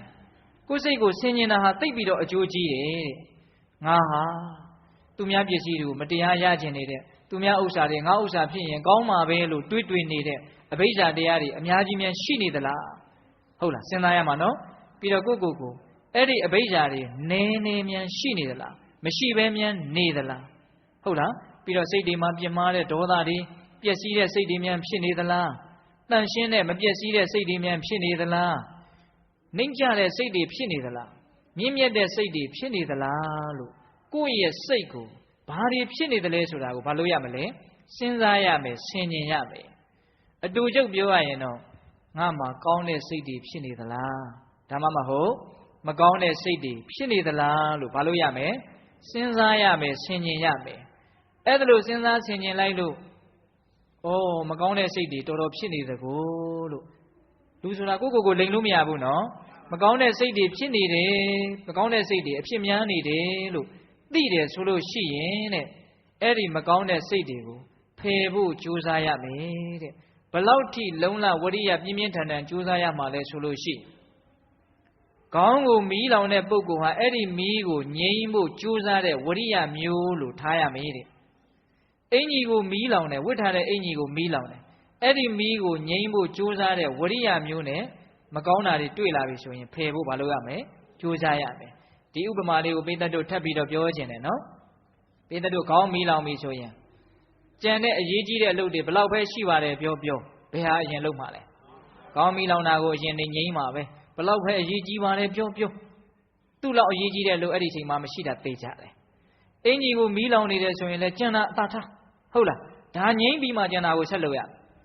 ပမာပေးတာမကောင်းဘူးလားကောင်းတယ်အဲ့ဒါလို့မိမိစိတ်ကိုမိမိစဉ်းစားဆင်ခြင်လိုက်လို့မကောင်းတာတွေတွေ့ခဲ့မယ်ဆိုရင်အဲ့ဒါကိုဖယ်ရှားဖို့အတွက်အဲ့ဒါလိုမျိုးလုံလဝရိယနဲ့ကြိုးစားရမယ်တကယ်လို့ကိုယ့်ရဲ့စိတ်ကိုစဉ်းစားလိုက်တယ်ဩအညစ်အကြေးတွေပြောပါလောက်အောင်မရှိပါဘူးလို့သိခဲ့မယ်ဆိုရင်တော့ဩငါဘဝလေးအရာတော်လေးစွဟုတ်လားငါကျင့်တတ်စရာကောင်းတယ်နှစ်သက်စရာကောင်းတယ်လို့ဝမ်းမြောက်ဝမ်းသာစိတ်ကလေးနဲ့အဲ့ဒီအခြေအနေလေးကိုတီးပြီးတော့ကောင်းတဲ့ကောင်းအောင်အာတော်တရားကုန်အောင်ကြိုးစားရမယ်တဲ့ ဟုတ်ရဲ့လားအေးဒါကိုမြတ်စွာဘုရားသစိတ္တသုတ်တံဆိုပြီးတော့ဦးဇင်းတို့အကျေတဝင့်ဟောပါတယ်အဲ့ဒီမှာယဟန်တို့ကိုယ်စိတ်ကိုစဉ်းစားဆင်ခြင်တဲ့ပစ္စဝက္ခဏတရားဟာကြီးပွားချမ်းသာလိုကြတဲ့ပုဂ္ဂိုလ်တွေအတွက်အလွန်အကျိုးကျေးဇူးများတယ်လို့မြတ်စွာဘုရားအဲ့လိုဟောတယ်ဟုတ်လားအဲ့ဒါကိုဦးဇင်းတို့ချမ်းမြေစတော်ဘုရားကြီးကလင်္ကာလေးစီထားတယ်ဗျအဲ့ဒီလင်္ကာလေးထဲမှာမှတ်သားစရာလေးတွေလည်းပါတဲ့အတွက်ကြောင့်ဦးဇင်းတို့ကြံတဲ့အချိန်မှာအဲ့ဒီလင်္ကာလေးကိုရှင်းပြီးတော့တရားဏိဂုံးပိုင်းကိုဒါလေးကိုပြောချင်တာဟုတ်လားတန်ရှင်းကြည်လင်းကြည်မုံပြင်ဝဲသင်သွင်းယူပလှမလှကိုနေညာမရွေကြည်စစ်စေး၍ရင်ချေမှဲပြောက်ဝက်ချံပေါက်နဲ့ညှင်းပြောက်တင်းတိတ်ဖူအကျိတ်ကိုစေသိမ့်ဖေရှားပမာလာသူမြတ်ဖျားဗုဒ္ဓဟောညွန်ပြသည့်ဓမ္မကြည်လင်ကြည်မုံပြင်ဝဲသင်သွင်းမနစိတ်အလှကိုနေညာမရွေတင်စစ်စေလောညစ်ကြေးကိလေတွေ့ခဲ့ပေသော6ထွေနီးဖြင့်ပျောက်စေလွဲ့မှမလင့်မကြားသင်္ခန္ဓာဒီချမ်းသာဖုံးလိမ့်မှန်စွာသည်လို့ပထမလင်္ကာကိုစတော်ကြီးကအဲ့လိုစီတယ်ဟုတ်လားလူလင်ပြိုလေးလုံမပြိုလေးဟာမှန်ကိုကြည့်ပြီးတော့မကောင်းတာတွေတွေ့ခဲ့လို့ရှင်ဖေရှားပြီးတော့ကောင်းတာတွေတွေ့တော့ဝမ်းမြောက်ပြီးတော့နေသလိုမျိုးဖရာရဲ့တရားတော်ဒီဟုသောမှန်ကြီးကိုထောင်းပြီးတော့ကိုယ့်ရဲ့စိတ်ကိုဘာလို့ရမလဲရှင်းကျင်ရမယ်တဲ့စတော်ကြီးကဟုတ်လားတန်ရှင်းကြည်လင်းကြည်မုံပြင်ဝဲသင်သွင်းယူပလှမလှကိုနေညာမရွေကြည်စစ်စေ၍ရင်ချေမှဲ့ပြောက်ဝက်ချံပေါက်နဲ့ညင်းပြောက်တင်းတိတ်ဖူအကျိတ်ကိုစေသိပ်ဖေရှာပမာလာသူဥပမာမကောင်းဘူးလားကောင်းတယ်မြတ်ဖျားဗုဒ္ဓဟောညွန်ပြသည့်ဓမ္မကြည်လင်ကြည်မုံပြင်ဝဲဘာကြည်မုံတရားဒီဟုသောကြည်မုံမြတ်ဖျားဗုဒ္ဓဟောညွန်ပြသည့်ဓမ္မကြည်လင်ကြည်မုံပြင်ဝဲသင်သွင်းမနစိတ်အလှကိုကိုယ့်ရဲ့စိတ်ကလေးလှမလှဆိုတာကိုတရားဒီဟုသောမှန်ကိုထောင်းပြီးတော့မလုပ်ရမယ်ကြည့်ရမယ်တဲ့သင်သွင်းမနစိတ်အလှကိုနေညာမဲ့၍တင်စစ်စေလောညစ်ကြေးကိလေတွေ့ခဲ့ပေသောကြည့်လိုက်လို့အညစ်အကြေးတွေပေးနေတာကိုမြင်ခဲ့မယ်ဆိုလို့ရှိရင်တဲ့6ထွေနီးဖြင့်ပျောက်စေလွဲ့မှမလင့်မကြားသင်္ခန္ဓာသည်ချမ်းသာဖုံးလိမ့်မှန်စွာသည်နီး6ရက်နဲ့အဲ့ဒီအညစ်အကြေးကိုဖယ်ရမယ်တဲ့နီးဘယ်နှရက်6ရက်တဲ့အဲ့ဒါလဲစတော်ကြီးကဒေသနာတော်တိတိကိုအမိပြုတ်ပြီးတော့ဒီလင်္ကာလေးတွေကိုစီတာပါအထူးသဖြင့်တော့ဒါသစိတ္တသုတ်တံကိုအမိပြုတ်ပြီးတော့စီထားတာအဲ့ဒီမှာအညစ်အကြေး6ရက်ကိုဆရာတော်ကြီးကဘလို့ဆက်ပြီးတော့လင်္ကာဆက်စီတယ်လဲဆိုလို့ရှိရင်အဲ့ဒါလေးကိုဦးဇင်းတို့အဓိကထားပြောချင်တာနော်ဒါတရားရဲ့အဓိကတော့ကြကြတဲ့အပိုင်းကိုရောက်လာပြီဟုတ်လားမဲသည်စိတ်ကိုဖြူစေလိုသောဒီကစကိုယ့်ရဲ့မတန်ရှင်းမစင်ကြယ်တဲ့မဲနေတဲ့စိတ်ကိုပါလဲဖြူစေလိုလို့ရှိရင်တဲ့မဲသည်စိတ်ကိုဖြူစေလိုသောထိုအာယုံညင်မျိုးစုံနဲ့မကြုံတွေ့စေမမွေ့စေပဲပြောင်းလေဖုံဖုံကောင်းအာယုံဒီနီးတွေပေးနေတာနော်စတော်ကြီးကနီး6ရက်ဆိုတာကိုသူစပြောနေတာဟုတ်လားမဲသည်စိတ်ကိုဖြူစေလိုသောထိုအာယုံညင်မျိုးစုံနဲ့မကြုံတွေ့စေမမွေ့စေပဲပြောင်းလေဖုံဖုံကောင်းအာယုံဒီနုလုံးပတိဉာဏ်ချိန်ညှိ၍ပူဝီမေတ္တာသမထာနဲ့ပွားရာဝိပတ်နီး6ရက်တွင်တင့်မြတ်ရာသုံးဖြူစိတ်ဖုံးသည်တလုံးချမ်းသာလိမ့်မည်ဒီလို့အဲ့ဒါသူကအဖြေကလေးပေးထားတာ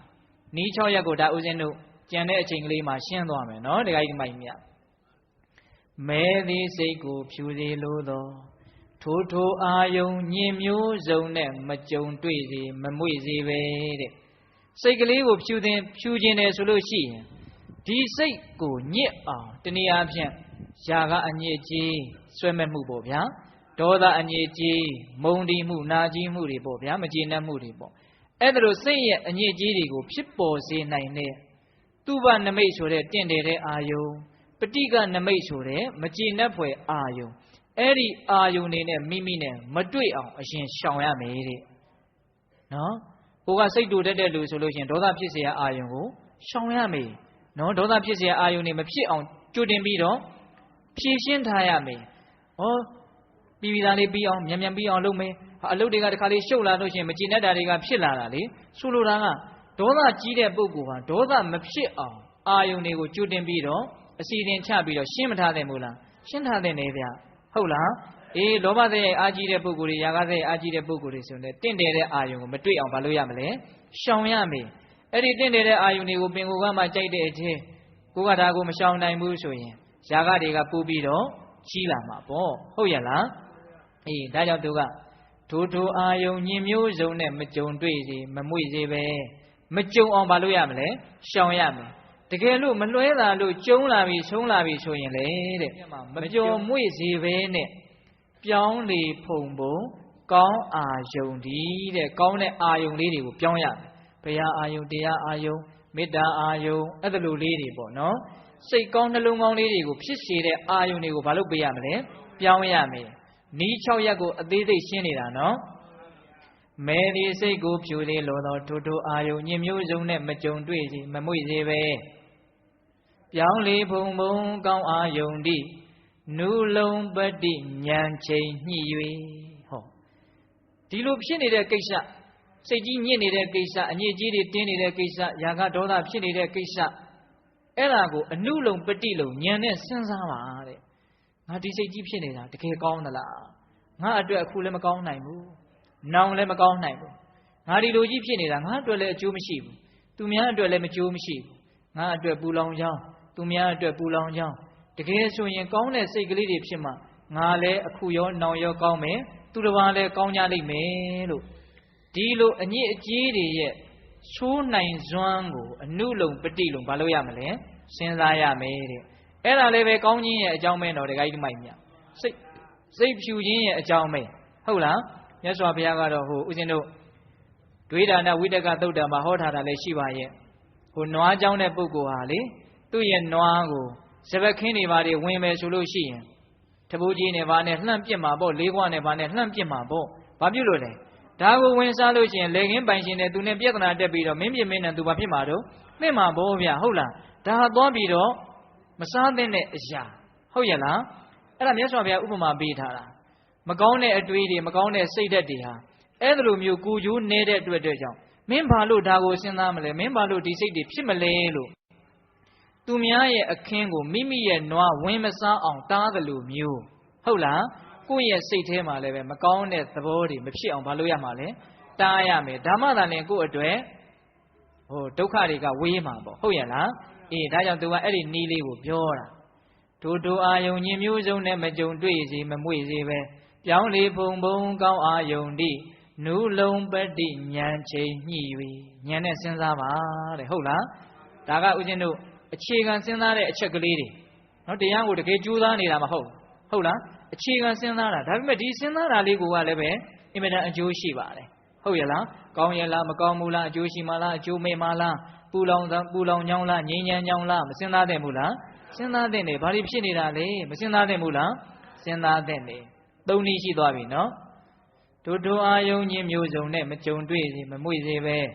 ပြောင်းလေဖုံဖုံကောင်းအာယုံတိနုလုံးပတိဉာဏ်ချိန်ညှိ၍ပုပ္ပိမေတ္တာဟောနောက်ထပ်ဤတနည်းပြောထားတယ်ဘာလို့ရမယ်မေတ္တာပို့ရမယ်တဲ့ဦးဇင်းကမေတ္တာပို့တယ်ဆိုတဲ့စကားထက်မေတ္တာပွားတယ်ဆိုတဲ့စကားလေးကိုပို့ကြိုက်တယ်ဟုတ်လားမေတ္တာကိုဘာလို့ရမယ်ပွားရမယ်ပိဋိမေတ္တာကိုဘာလို့ရမယ်ပွားရမယ်ပွားတယ်ဆိုတာမရှိဘဲနဲ့ပွားလို့ရမလားရှိအောင်ရင်လုပ်ပြီးတော့မှအဲ့ဒီပုံစံတူလေးတွေကိုအများကြီးဖြစ်အောင်ထပ်ပြီးတော့ပွားရမှာအဲ့တော့မေတ္တာဆိုတာဘာလဲပိဋကတို့ရေနည်းနည်းလေးတော့ပြောချင်သေးတယ်ဗျနော်မေတ္တာဆိုတာအားလုံးသောတတ္တဝါတွေအပေါ်မှာကောင်းကျိုးချမ်းသာကိုလိုလားတာအားလုံးသောတတ္တဝါတွေရဲ့ကောင်းကျိုးနဲ့ချမ်းသာကိုလိုလားတာသက်ကောင်းသွားစေခြင်းတာချမ်းသာသွားစေခြင်းတာဘာမှဒီပြင်မပါဘူးဟုတ်လားတပါးသောတတ္တဝါတွေအားလုံးကိုသက်မဲ့ကောင်းသွားစေခြင်းတာချမ်းသာသွားစေခြင်းတာမလွယ်ဘူးနော်တန်တန်ရှင်းရှင်းမေတ္တာလေးဖြစ်ဖို့မလွယ်ဘူးဗျာဟင်းတခါကြီးမိုက်ဗျာအဲ့လိုသူများပုံမှာကောင်းစေခြင်းတဲ့စိတ်ချမ်းသာစေခြင်းတဲ့စိတ်ကလေးတန်တန်ရှင်းရှင်းဖြစ်အောင်ဘလို့ပြုစုပြောထောင်ရတယ်လဲဆိုတော့ကိုအရင်ကောင်းစေခြင်းရတယ်ဒါကြောင့်ကျမ်းဂန်တွေထဲမှာကိုအရင်မေတ္တာပို့ရမယ်လို့မညွှန်ကြားဘူးလားညွှန်ကြားရတယ်ငါသည်ဘေးရန်ကင်းပါစေနော်ငါသည်ကျမ်းမာရေးကောင်းပါစေငါသည်စိတ်ချမ်းသာပါစေအဲ့ဒါလို့ကိုမေတ္တာပို့ရမယ်ဟုတ်ရဲ့လားငါသည်ဘေးရန်ကင်းပါစေကျမ်းမာရေးကောင်းပါစေစိတ်ချမ်းသာပါစေအခြေခံဒါလေး၃ချက်ဆိုရင်လုံလောက်ပြီနော်ဘေးရန်ကင်းပြီးတော့ ကျမ်းပါပါစီချမ်းသာပါစီအဲ့ဒါလို့ကိုမေတ္တာပို့ပါများတော့ဘာဖြစ်လာလဲဆိုတော့ငါဘလောက်ချမ်းသာခြင်းတလဲဆိုတာလေးကိုနည်းနည်းသဘောပေါက်လာ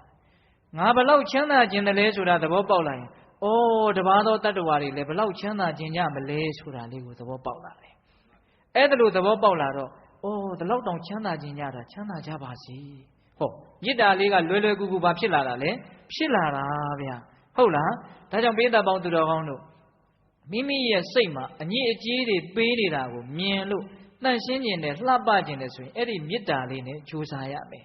အလုံးသောတတ္တဝါတွေဘေးရန်ဘာမှမတွေ့ကြပါစေနဲ့နော်အလုံးသောတတ္တဝါတွေတကယ်ကိုကျမ်းမာရေးကောင်းကြပါစေမဖောက်ပြန်ကြပါစေနဲ့အလုံးသောတတ္တဝါတွေစိတ်ထဲမှာတကယ်ကိုကြည်ကြည်လင်လင်အေးအေးချမ်းချမ်းရှိကြပါစေစိတ်ချမ်းသာကြပါစေအဲ့ဒါလိုမေတ္တာပွားပါများလာရင်အဲ့ဒါလိုသူများရဲ့အကျိုးနဲ့ချမ်းသာကိုလိုလားနေတာကိုမေတ္တာလို့ပြောခဲ့တယ်နော်အဲ့ဒီမေတ္တာစိတ်ကလေးတွေကိုထက်ချီတလဲလဲမိမိတန်တန်မှာဖြစ်ပေါ်နေအောင်မလုပ်ရမှာလဲပွားပြီးတော့ယူရမှာအဲ့ဒါလိုပွားရင်မေတ္တာစိတ်ကလေးတွေတစိမ့်ဖြစ်တယ်နောက်တစ်ခါထပ်ပြီးတော့ပွားလိုက်တယ်အလုံးသောတတ္တဝါတွေကျမ်းမာကြပါစေချမ်းသာကြပါစေဘေးရန်ကင်းပါစေဟောနောက်ထပ်တစိမ့်ရတယ်နောက်ထပ်တစိမ့်ရတယ်ထပ်ပြီးတော့မေတ္တာတွေပွားလာတော့မေတ္တာတွေဘာဖြစ်လာမလို့များလာမှာမေတ္တာတွေဘာဖြစ်လာမလို့များလာမှာ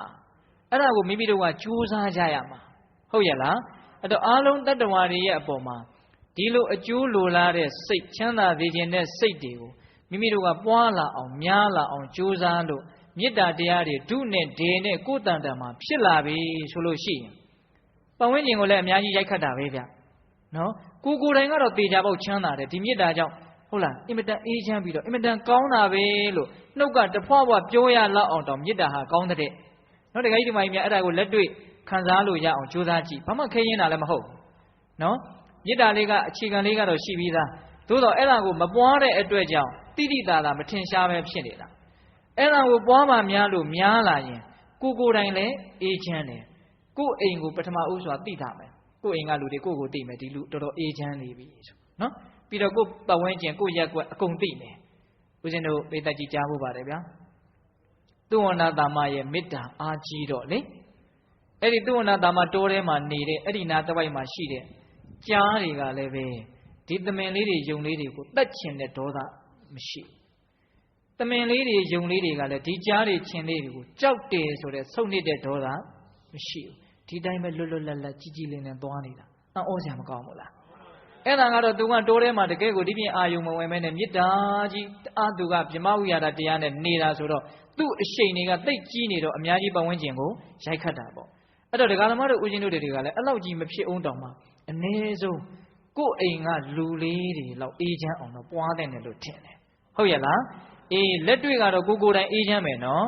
်အေးအဲ့ဒါလိုမေတ္တာကိုအများကြီးပွားလို့ရှိရင်တော်ယုံတန်ယုံစိတ်တူစရာကိုယ်စိတ်ကိုတူစီမှာမဟုတ်ဘူးဒေါသဖြစ်စီမှာမဟုတ်ခုတကယ်ဓမ္မတို့ဦးဇင်းတို့တွေကထိတ်ခနဲ့ရှိရင်စိတ်ကတိုးနေပြီဟ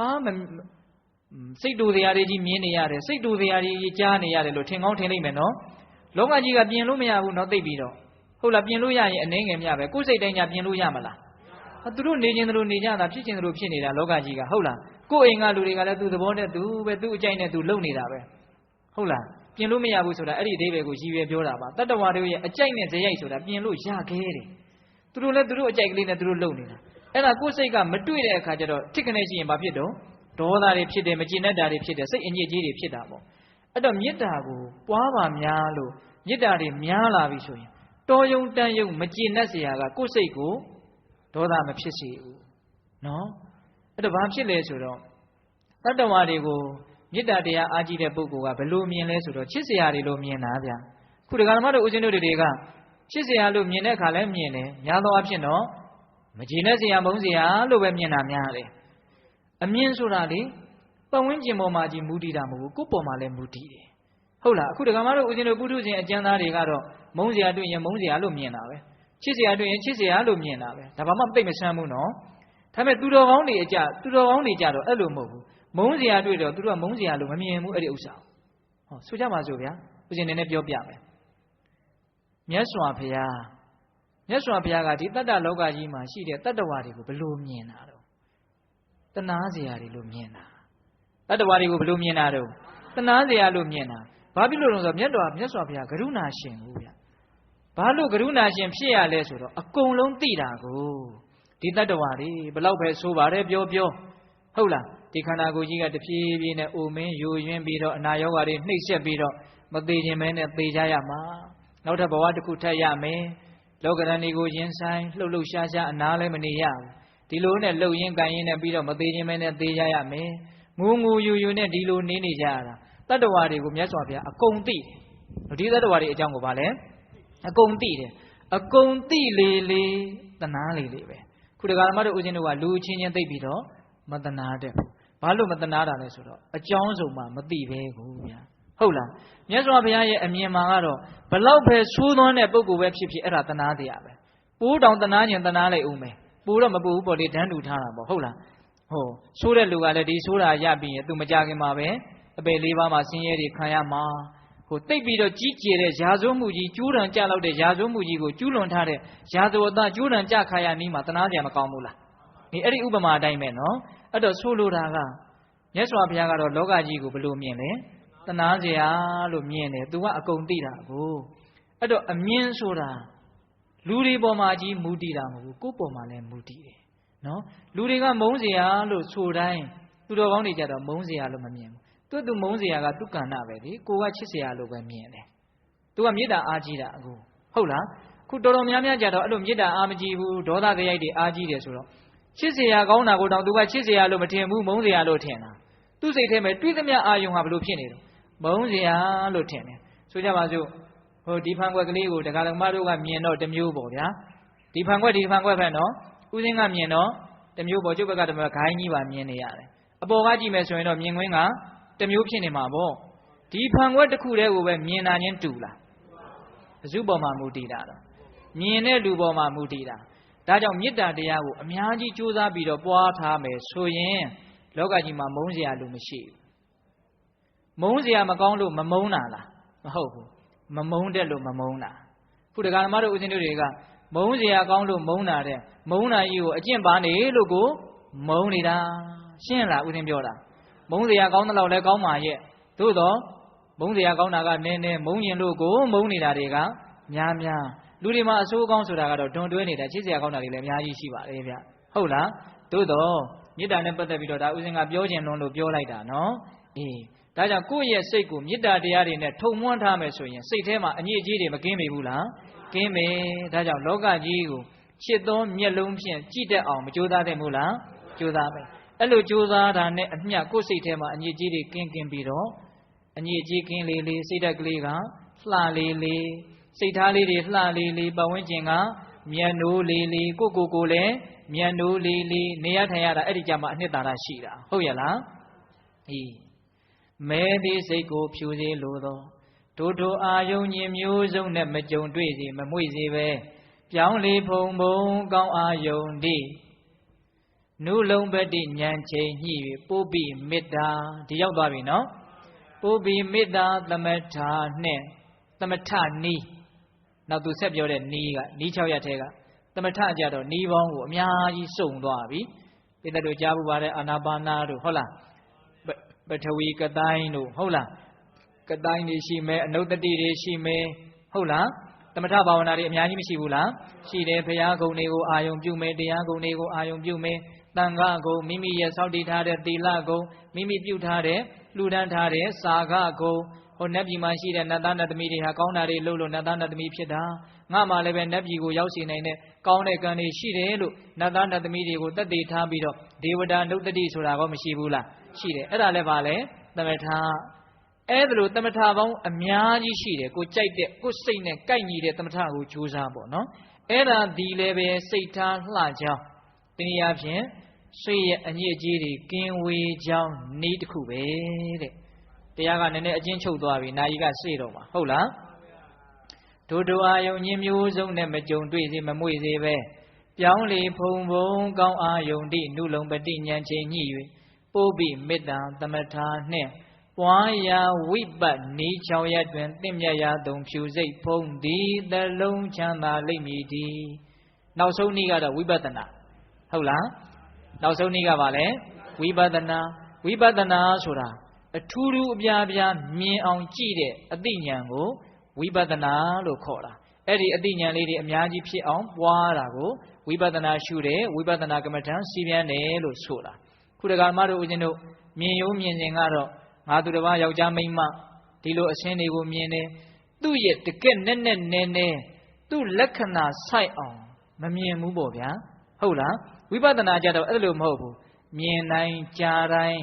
ထိတိုင်းသိတိုင်းဟုတ်လားဖြစ်ပေါ်လာတိုင်းသူ့ရဲ့သဘောလက္ခဏာကိုဆိုင်အောင်ထိသူကမြင်တာခုဦးဇင်းတို့တာမန်မြင်တာကတော့အပေါ်ယံမြင်တာပေါ့ဟုတ်လားအပေါ်ယံမြင်တာထဲမှာဉာဏ်ပညာမပါဘူးသူကမြင်ရရှိတာမြင်သွားတာပဲဒါပဲပဂရိမျက်လုံးနဲ့ပဂရိအခြင်းကိုမြင်သွားတာပဲဘာမှသိပြီးတော့ထူးခြားတဲ့ကိစ္စမဟုတ်ဘူးဝိပဿနာကြတော့ထူးထူးခြားခြားကိုသူကမြင်တာဘယ်လိုမြင်တာလဲဆိုတော့လက္ခဏာဆိုင်အောင်မြင်တာပိဋကဘယ်လိုမြင်လဲလက္ခဏာဆိုင်အောင်မြင်တာအဲ့တော့ဒီယုတ်တရားနံတရားဆိုတဲ့သင်္ကတတရားတွေရဲ့လက္ခဏာကဘာလဲဆိုတော့မမြဲခြင်းဆိုတဲ့အနေစာလက္ခဏာဆင်းရဲခြင်းဆိုတဲ့ဒုက္ခလက္ခဏာအဆိုးမရခြင်းမပိုင်တာခြင်းသူအကြောင်းအားလျော်စွာဖြစ်ပေါ်နေကြခြင်းဆိုတဲ့အနတ္တလက္ခဏာဘယ်နှပါလဲ၃ပါးအဲ့ဒီလက္ခဏာထိဆိုင်အောင်မြင်လို့ဝိပဿနာဉာဏ်လို့ခေါ်တာဟုတ်လားဒါကြောင့်သင်္ကတတရားတွေကိုမြင်တိုင်းယုံ nant တရားတွေကိုသိတိုင်းဘ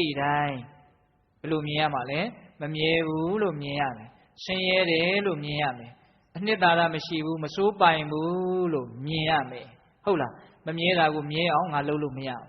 ဆင်းရဲတာကိုချမ်းသာအောင်ငါလုပ်လို့မရဘူးသူသဘောသူဆောင်ပြီးတော့သူလန်းသူသွားနေတာဟုတ်လားအဲ့လိုမျိုးငါဘာမှဝင်ပြီးတော့ရွှတ်လို့မရဘူးဟုတ်လားဖြစ်ပေါ်နေတာကြီးကဖြစ်နေတာပဲပြက်သွားတော့လည်းပြက်သွားတာပဲကိုမဖြစ်အောင်လည်းလုပ်လို့မရဘူးမပြက်အောင်လည်းလုပ်လို့မရဘူးအကြောင်းရှိနေတဲ့၍တော့ဖြစ်လဲဖြစ်နေမယ်ပြက်လဲပြက်နေမယ်ဒီတိုင်းမကြည့်နေရတာပဲဟုတ်လားတခါကြီးဒီမိုက်မြဟိုကံစေဥဒ္ဓဟာရအကြောင်းတရားတွေကိုတော့ပြုပြင်လို့ရတာပေါ့ဗျာရသလောက်တော့ရတာပေါ့ဟုတ်လားသို့တော့ပြက်သွားတာကိုမပြက်အောင်တော့မရဘူးဆင်းရဲနေတာကိုချမ်းသာအောင်တော့လုပ်လို့မရဘူးအပေါ်ယံလေးပဲလုပ်လို့ရမယ်ကောင်းကြိုက်နေတယ်မကြိုက်ချင်ဘူးရှေ့စားလိုက်မယ်ပျောက်သွားမယ်ပေါ့အပေါ်ယံလေးပြုပြင်ပြောင်းလဲတာလေးတော့ရမှာပေါ့နော်အေးဒါကတော့မိမိတို့ရဲ့စေတနာတွေကိုပြောင်းမယ်ဟုတ်လားစိတ်တွေကိုပြောင်းမယ်ဥဒုတွေကိုပြောင်းမယ်အာဟာရတွေကိုပြောင်းမယ်ဆိုခန္ဓာကိုယ်ကြီးကပြောင်းနိုင်တာပဲလေဟုတ်ရဲ့လားဒါကိုပိဋကကြီးဉာဏ်ရှိပါတယ်ဟုတ်လားစေတနာတွေကောင်းအောင်လုပ်မယ်ဟုတ်လားစိတ်ဓာတ်တွေကိုကြည်လင်အောင်ထားမယ်အဲ့ဒါဆိုမိမိရဲ့ရုပ်တရားလည်းပဲကြည်လင်ပြီးတော့ကျမ်းမာရေးတွေလည်းကောင်းမလာနိုင်ဘူးလားကောင်းလာနိုင်နေအဲ့ဒါလိုပဲဥဒုပိုင်းအာဟာရပိုင်းဆိုင်ရာအကုန်လုံးဟိုမြတ်သောအကျင့်ကိုကျင့်နိုင်ရေးအတွက်ရည်ရွယ်ပြီးတော့ကံစိတ်ဥဒုအာဟာရအကြောင်းတရားတွေကိုမိမိတို့ကကောင်းကောင်းပြင်လိုက်မယ်ဆိုရင်လည်းပြင်လို့ရတဲ့အပိုင်းတွေမရှိဘူးလားရတယ်အခုအနတ္တလို့ပြောတာကအဲ့ဒါကိုရည်ရွယ်ပြောတာမဟုတ်ဘူးဒီဖြစ်ပြီးတော့ပြက်နေတာကြီးကိုမပြက်အောင်လုပ်လို့ရလားမရဘူးဒါဖះလဲတားလို့မရဘူးမဖြစ်ပေါ်လာတယ်ပျက်စီးသွားတယ်အခုအတန်နေဥစဉ်ပါဇက်ကထွက်နေတယ်မိအောင်ဖမ်းလို့မရဘူးမပြီးတူဘယ်ရောက်တော့မှမသိဘူးပျောက်သွားတာပဲပြက်သွားတာပဲနောက်ထပ်ဖြစ်ပေါ်လာတာတွေလည်းဒီပုံစံတိုင်းပျောက်သွားအောင်မှာပဲနော်အဲ့တော့ဘဝဆိုတာဘာလဲဆိုတော့မြင်နေတာတွေကြားနေတာတွေထိနေတာတွေသိနေတာတွေဒါတွေကိုဘာခေါ်တာလဲဘဝပဲခေါ်တာပဲမဟုတ်လားဟင်အခုလဲဒါတွေပဲရှိတာငကိုတုံးကလည်းဒါတွေကိုပဲဖြတ်တန်းခဲ့တာပဲနော်တုံးကလည်းဒါတွေပဲတွေ့ကြုံပြီးတော့ဒါတွေနဲ့ပဲနေလာတာနောင်ရောဘာတွေဖြစ်မှာလဲဒါမျိုးတွေပဲဖြစ်မှာပဲအဲ့ဒီဖြစ်ပေါ်လာတဲ့တရားမှန်သမျှသည်ပျက်စီးသွားတာကြီးပဲဟုတ်လားပျက်စီးသွားတဲ့အတွက်ကြောင့်ဆင်းရဲတွေကြီးပဲအဲ့ဒီပျက်စီးတာတွေဆင်းရဲတာတွေကိုမပျက်စီးအောင်ချမ်းသာအောင်လုပ်မရတဲ့အတွက်ကြောင့်သူ့သဘောသူဆောင်နေတဲ့တရားမျှပဲလို့သူတို့ရဲ့သဘောတဘာဝလက္ခဏာဘယ်နှချက်လဲ၃ချက်အဲ့ဒီလက္ခဏာ၃ချက်ကိုမြင်တယ်ဆိုလို့ရှိရင်ဘာခေါ်မလဲဝိပဿနာဉာဏ်ဒါကြောင့်မြင်တိုင်းကြားတိုင်းထိတိုင်းသိတိုင်းစားတိုင်းနားတိုင်းဒီလက္ခဏာ၃ချက်ကိုသိအောင်ကြိုးစားပြီးတော့နေမယ်ဆိုရင်တော့ဒါဝိပဿနာတရားပွားများတယ်လို့ခေါ်တယ်အဲ့တော့နီးဘယ်နှရက်တော့6ရက်မဲသည်စိတ်ကိုဖြူသေးလို့သောထိုအာယုံညင်မျိုးစုံနဲ့မကြုံတွေ့စီမမွေစေပဲပြောင်းလေဖုံဖုံကောင်းအာယုံဒီနုလုံးပတိဉာဏ်ချိန်ညှိ၍ပုပ္ပိမေတ္တာသမထာနှင့်ပွားရာဝိပတ်နီးချောင်းဒါချမ်းမြေ့စတော်ကြီးရေးခဲ့တဲ့လင်္ကာဟုတ်ရဲ့လားဒီပထမပိုင်းကဘာတွေပြောလိုက်တယ်အငြိအကျေး2မျိုးရှိပါတယ်ရုပ်အငြိအကျေးရယ်စိတ်အငြိအကျေးရယ် ရုပ်အညစ်အကြေးတဲ့စိတ်အညစ်အကြေးကပိုအရေးကြီးတဲ့အတွက်ကြောင့်စိတ်အညစ်အကြေးကိုသာဦးစားပေးပြီးတော့ဆေးကြောပါစိတ်အညစ်အကြေးကင်းရင်ကင်းသလောက်တန်ဖိုးကြီးပါတယ်ဒါလေးကိုပြောရတာနော်စိတ်အညစ်အကြေးကင်းရင်ကင်းသလောက်တန်ဖိုးကြီးပါတယ်အဲ့ဒါတရားရဲ့ပထမပိုင်းဒုတိယပိုင်းကျတော့စိတ်အညစ်အကြေးဆိုတာဘာတွေလဲလို့ရှင်သာရိပုတ္တရာကိုတော်မြတ်ကြီးရဲ့ဉာဏ်တော်ကြောင့်ဒကာသမားတို့ဦးဇင်းတို့တွေသိခွင့်မရဘူးလားရတယ်စိတ်ရဲ့အညစ်အကြေးကရှင်သာရိပုတ္တရာဘယ်ရှုထောင့်ကပြောသွားလဲအတူချုပ်လိုက်ရင်ငါကိုယ်သာလျင်ငါသာလျင်ဒါကြီးကတော်တော်နှိမ့်ဆက်တယ်နော်ဒကာကြီးမိုက်မြဟုတ်လားငါကိုယ်သာလျင်ငါသာလျင်ဒီလိုအတွေးတွေနဲ့အလိုဆိုးတွေရှိနေမယ်ဆိုရင်တော့ဒီအလိုဆိုးတွေမပြည့်လို့စိတ်ရဲ့မကျေနပ်ခြင်းမနှစ်သက်ခြင်းကောပအပစ္စယတရားတွေဟာအညစ်အကြေးတွေပဲဒီအညစ်အကြေးတွေရှိနေတဲ့၍ဒီအညစ်အကြေးတွေများနေမယ်ဆိုရင်ပြင်မဲ့ရုပ်ချင်းအင်္ဂါတွေဘလောက်ပဲတင့်တယ်အပြင်ဘန်းကဘလောက်ပဲမြင့်မြတ်တဲ့အမူအရာတွေပြဘယ်သူကမှယူသေးမှလည်းမဟုတ်ဘူးလေးစားမှလည်းမဟုတ်ဘူးမျက်နှိုးမှလည်းမဟုတ်ဘူးပူဇော်မှလည်းမဟုတ်ဟုတ်လားအညစ်အကြေးမရှိဘူးဆိုရင်တော့ပြင်မဲ့ရုပ်ပိုင်းခန္ဓာကိုယ်ကဘလို့ပဲဖြစ်နေဟုတ်လားအလုံးသောပတ်ဝန်းကျင်ကယူသေးကြမယ်လေးစားကြမယ်မျက်နှိုးကြမယ်ပူဇော်ကြမယ်ဒါကဦးဇင်းတို့တရားရဲ့ဒုတိယဘိုင်းပေါ့ဟုတ်လားဒါကြောင့်အညစ်အကြေးကင်းအောင်ကြိုးစားကြမယ်ဆိုတော့နီးဘယ်နှရက်လဲ6ရက်မှန်ကြည့်သလိုမျိုးလို့မြတ်စွာဘုရားမဟုတ်ဘူးလားဟောတယ်အဲ့တော့နီး6ရက်ထဲကသင့်မြတ်တဲ့နီးနဲ့မိမိတို့ရဲ့စိတ်ကိုနီး6ရက်လုံးအကျုံးဝင်တယ်နော်တခါကြီးမိုက်များအခါအားလျော်စွာသူ့အချိန်နဲ့သူပေါ့ဗျာဟုတ်လားအဲ့လိုမျိုးကြိုးစားပြီးတော့မိမိတို့ရဲ့စိတ်ကိုအညစ်အကြေးကင်းအောင်လုံနိုင်ရင်လုံနိုင်သလောက်မိမိတို့ရဲ့စိတ်ထားတွေလှမလာပြီဘူးလားလှလာမယ်စိတ်ထားရင်စိတ်ထားတွေလှရင်လှသလောက်မျက်နှိုးကြပါလိမ့်မယ်ဟုတ်ရလားဒါကြောင့်ဦးဇင်းတို့တရားကောင်းစဉ်ကပါတယ်စိတ်ထားလှမှမျက်နှိုးကြသည်တဲ့လူတိုင်းရကျင်တဲ့ဒီရလက်ကလေးဟုတ်လားရကျင်တယ်ဆိုရင်ဘာလို့ရမယ်စိတ်ထားလှအောင်ကြိုးစားကြရမယ်ဒါကြောင့်ဦးဇင်းတို့ဒီတနာတော်မှာလာတဲ့နီးမှန်လမ်းမှန်တို့ယူပြီးတော့ပေသက်ပေါင်းသူတော်ကောင်းတို့မိမိတို့ရဲ့စိတ်ဓာတ်ကလေးတွေကိုလှပအောင်ကြိုးစားနိုင်ကြတဲ့ပုဂ္ဂိုလ်တွေဖြစ်ကြပါစေလို့ဦးဇင်းတို့ဆန္ဒပြုရင်းနဲ့ဦးဇင်းတို့ရဲ့တရားကိုမေတ္တာပို့ပြီးတော့အဆုံးသတ်ကြရအောင်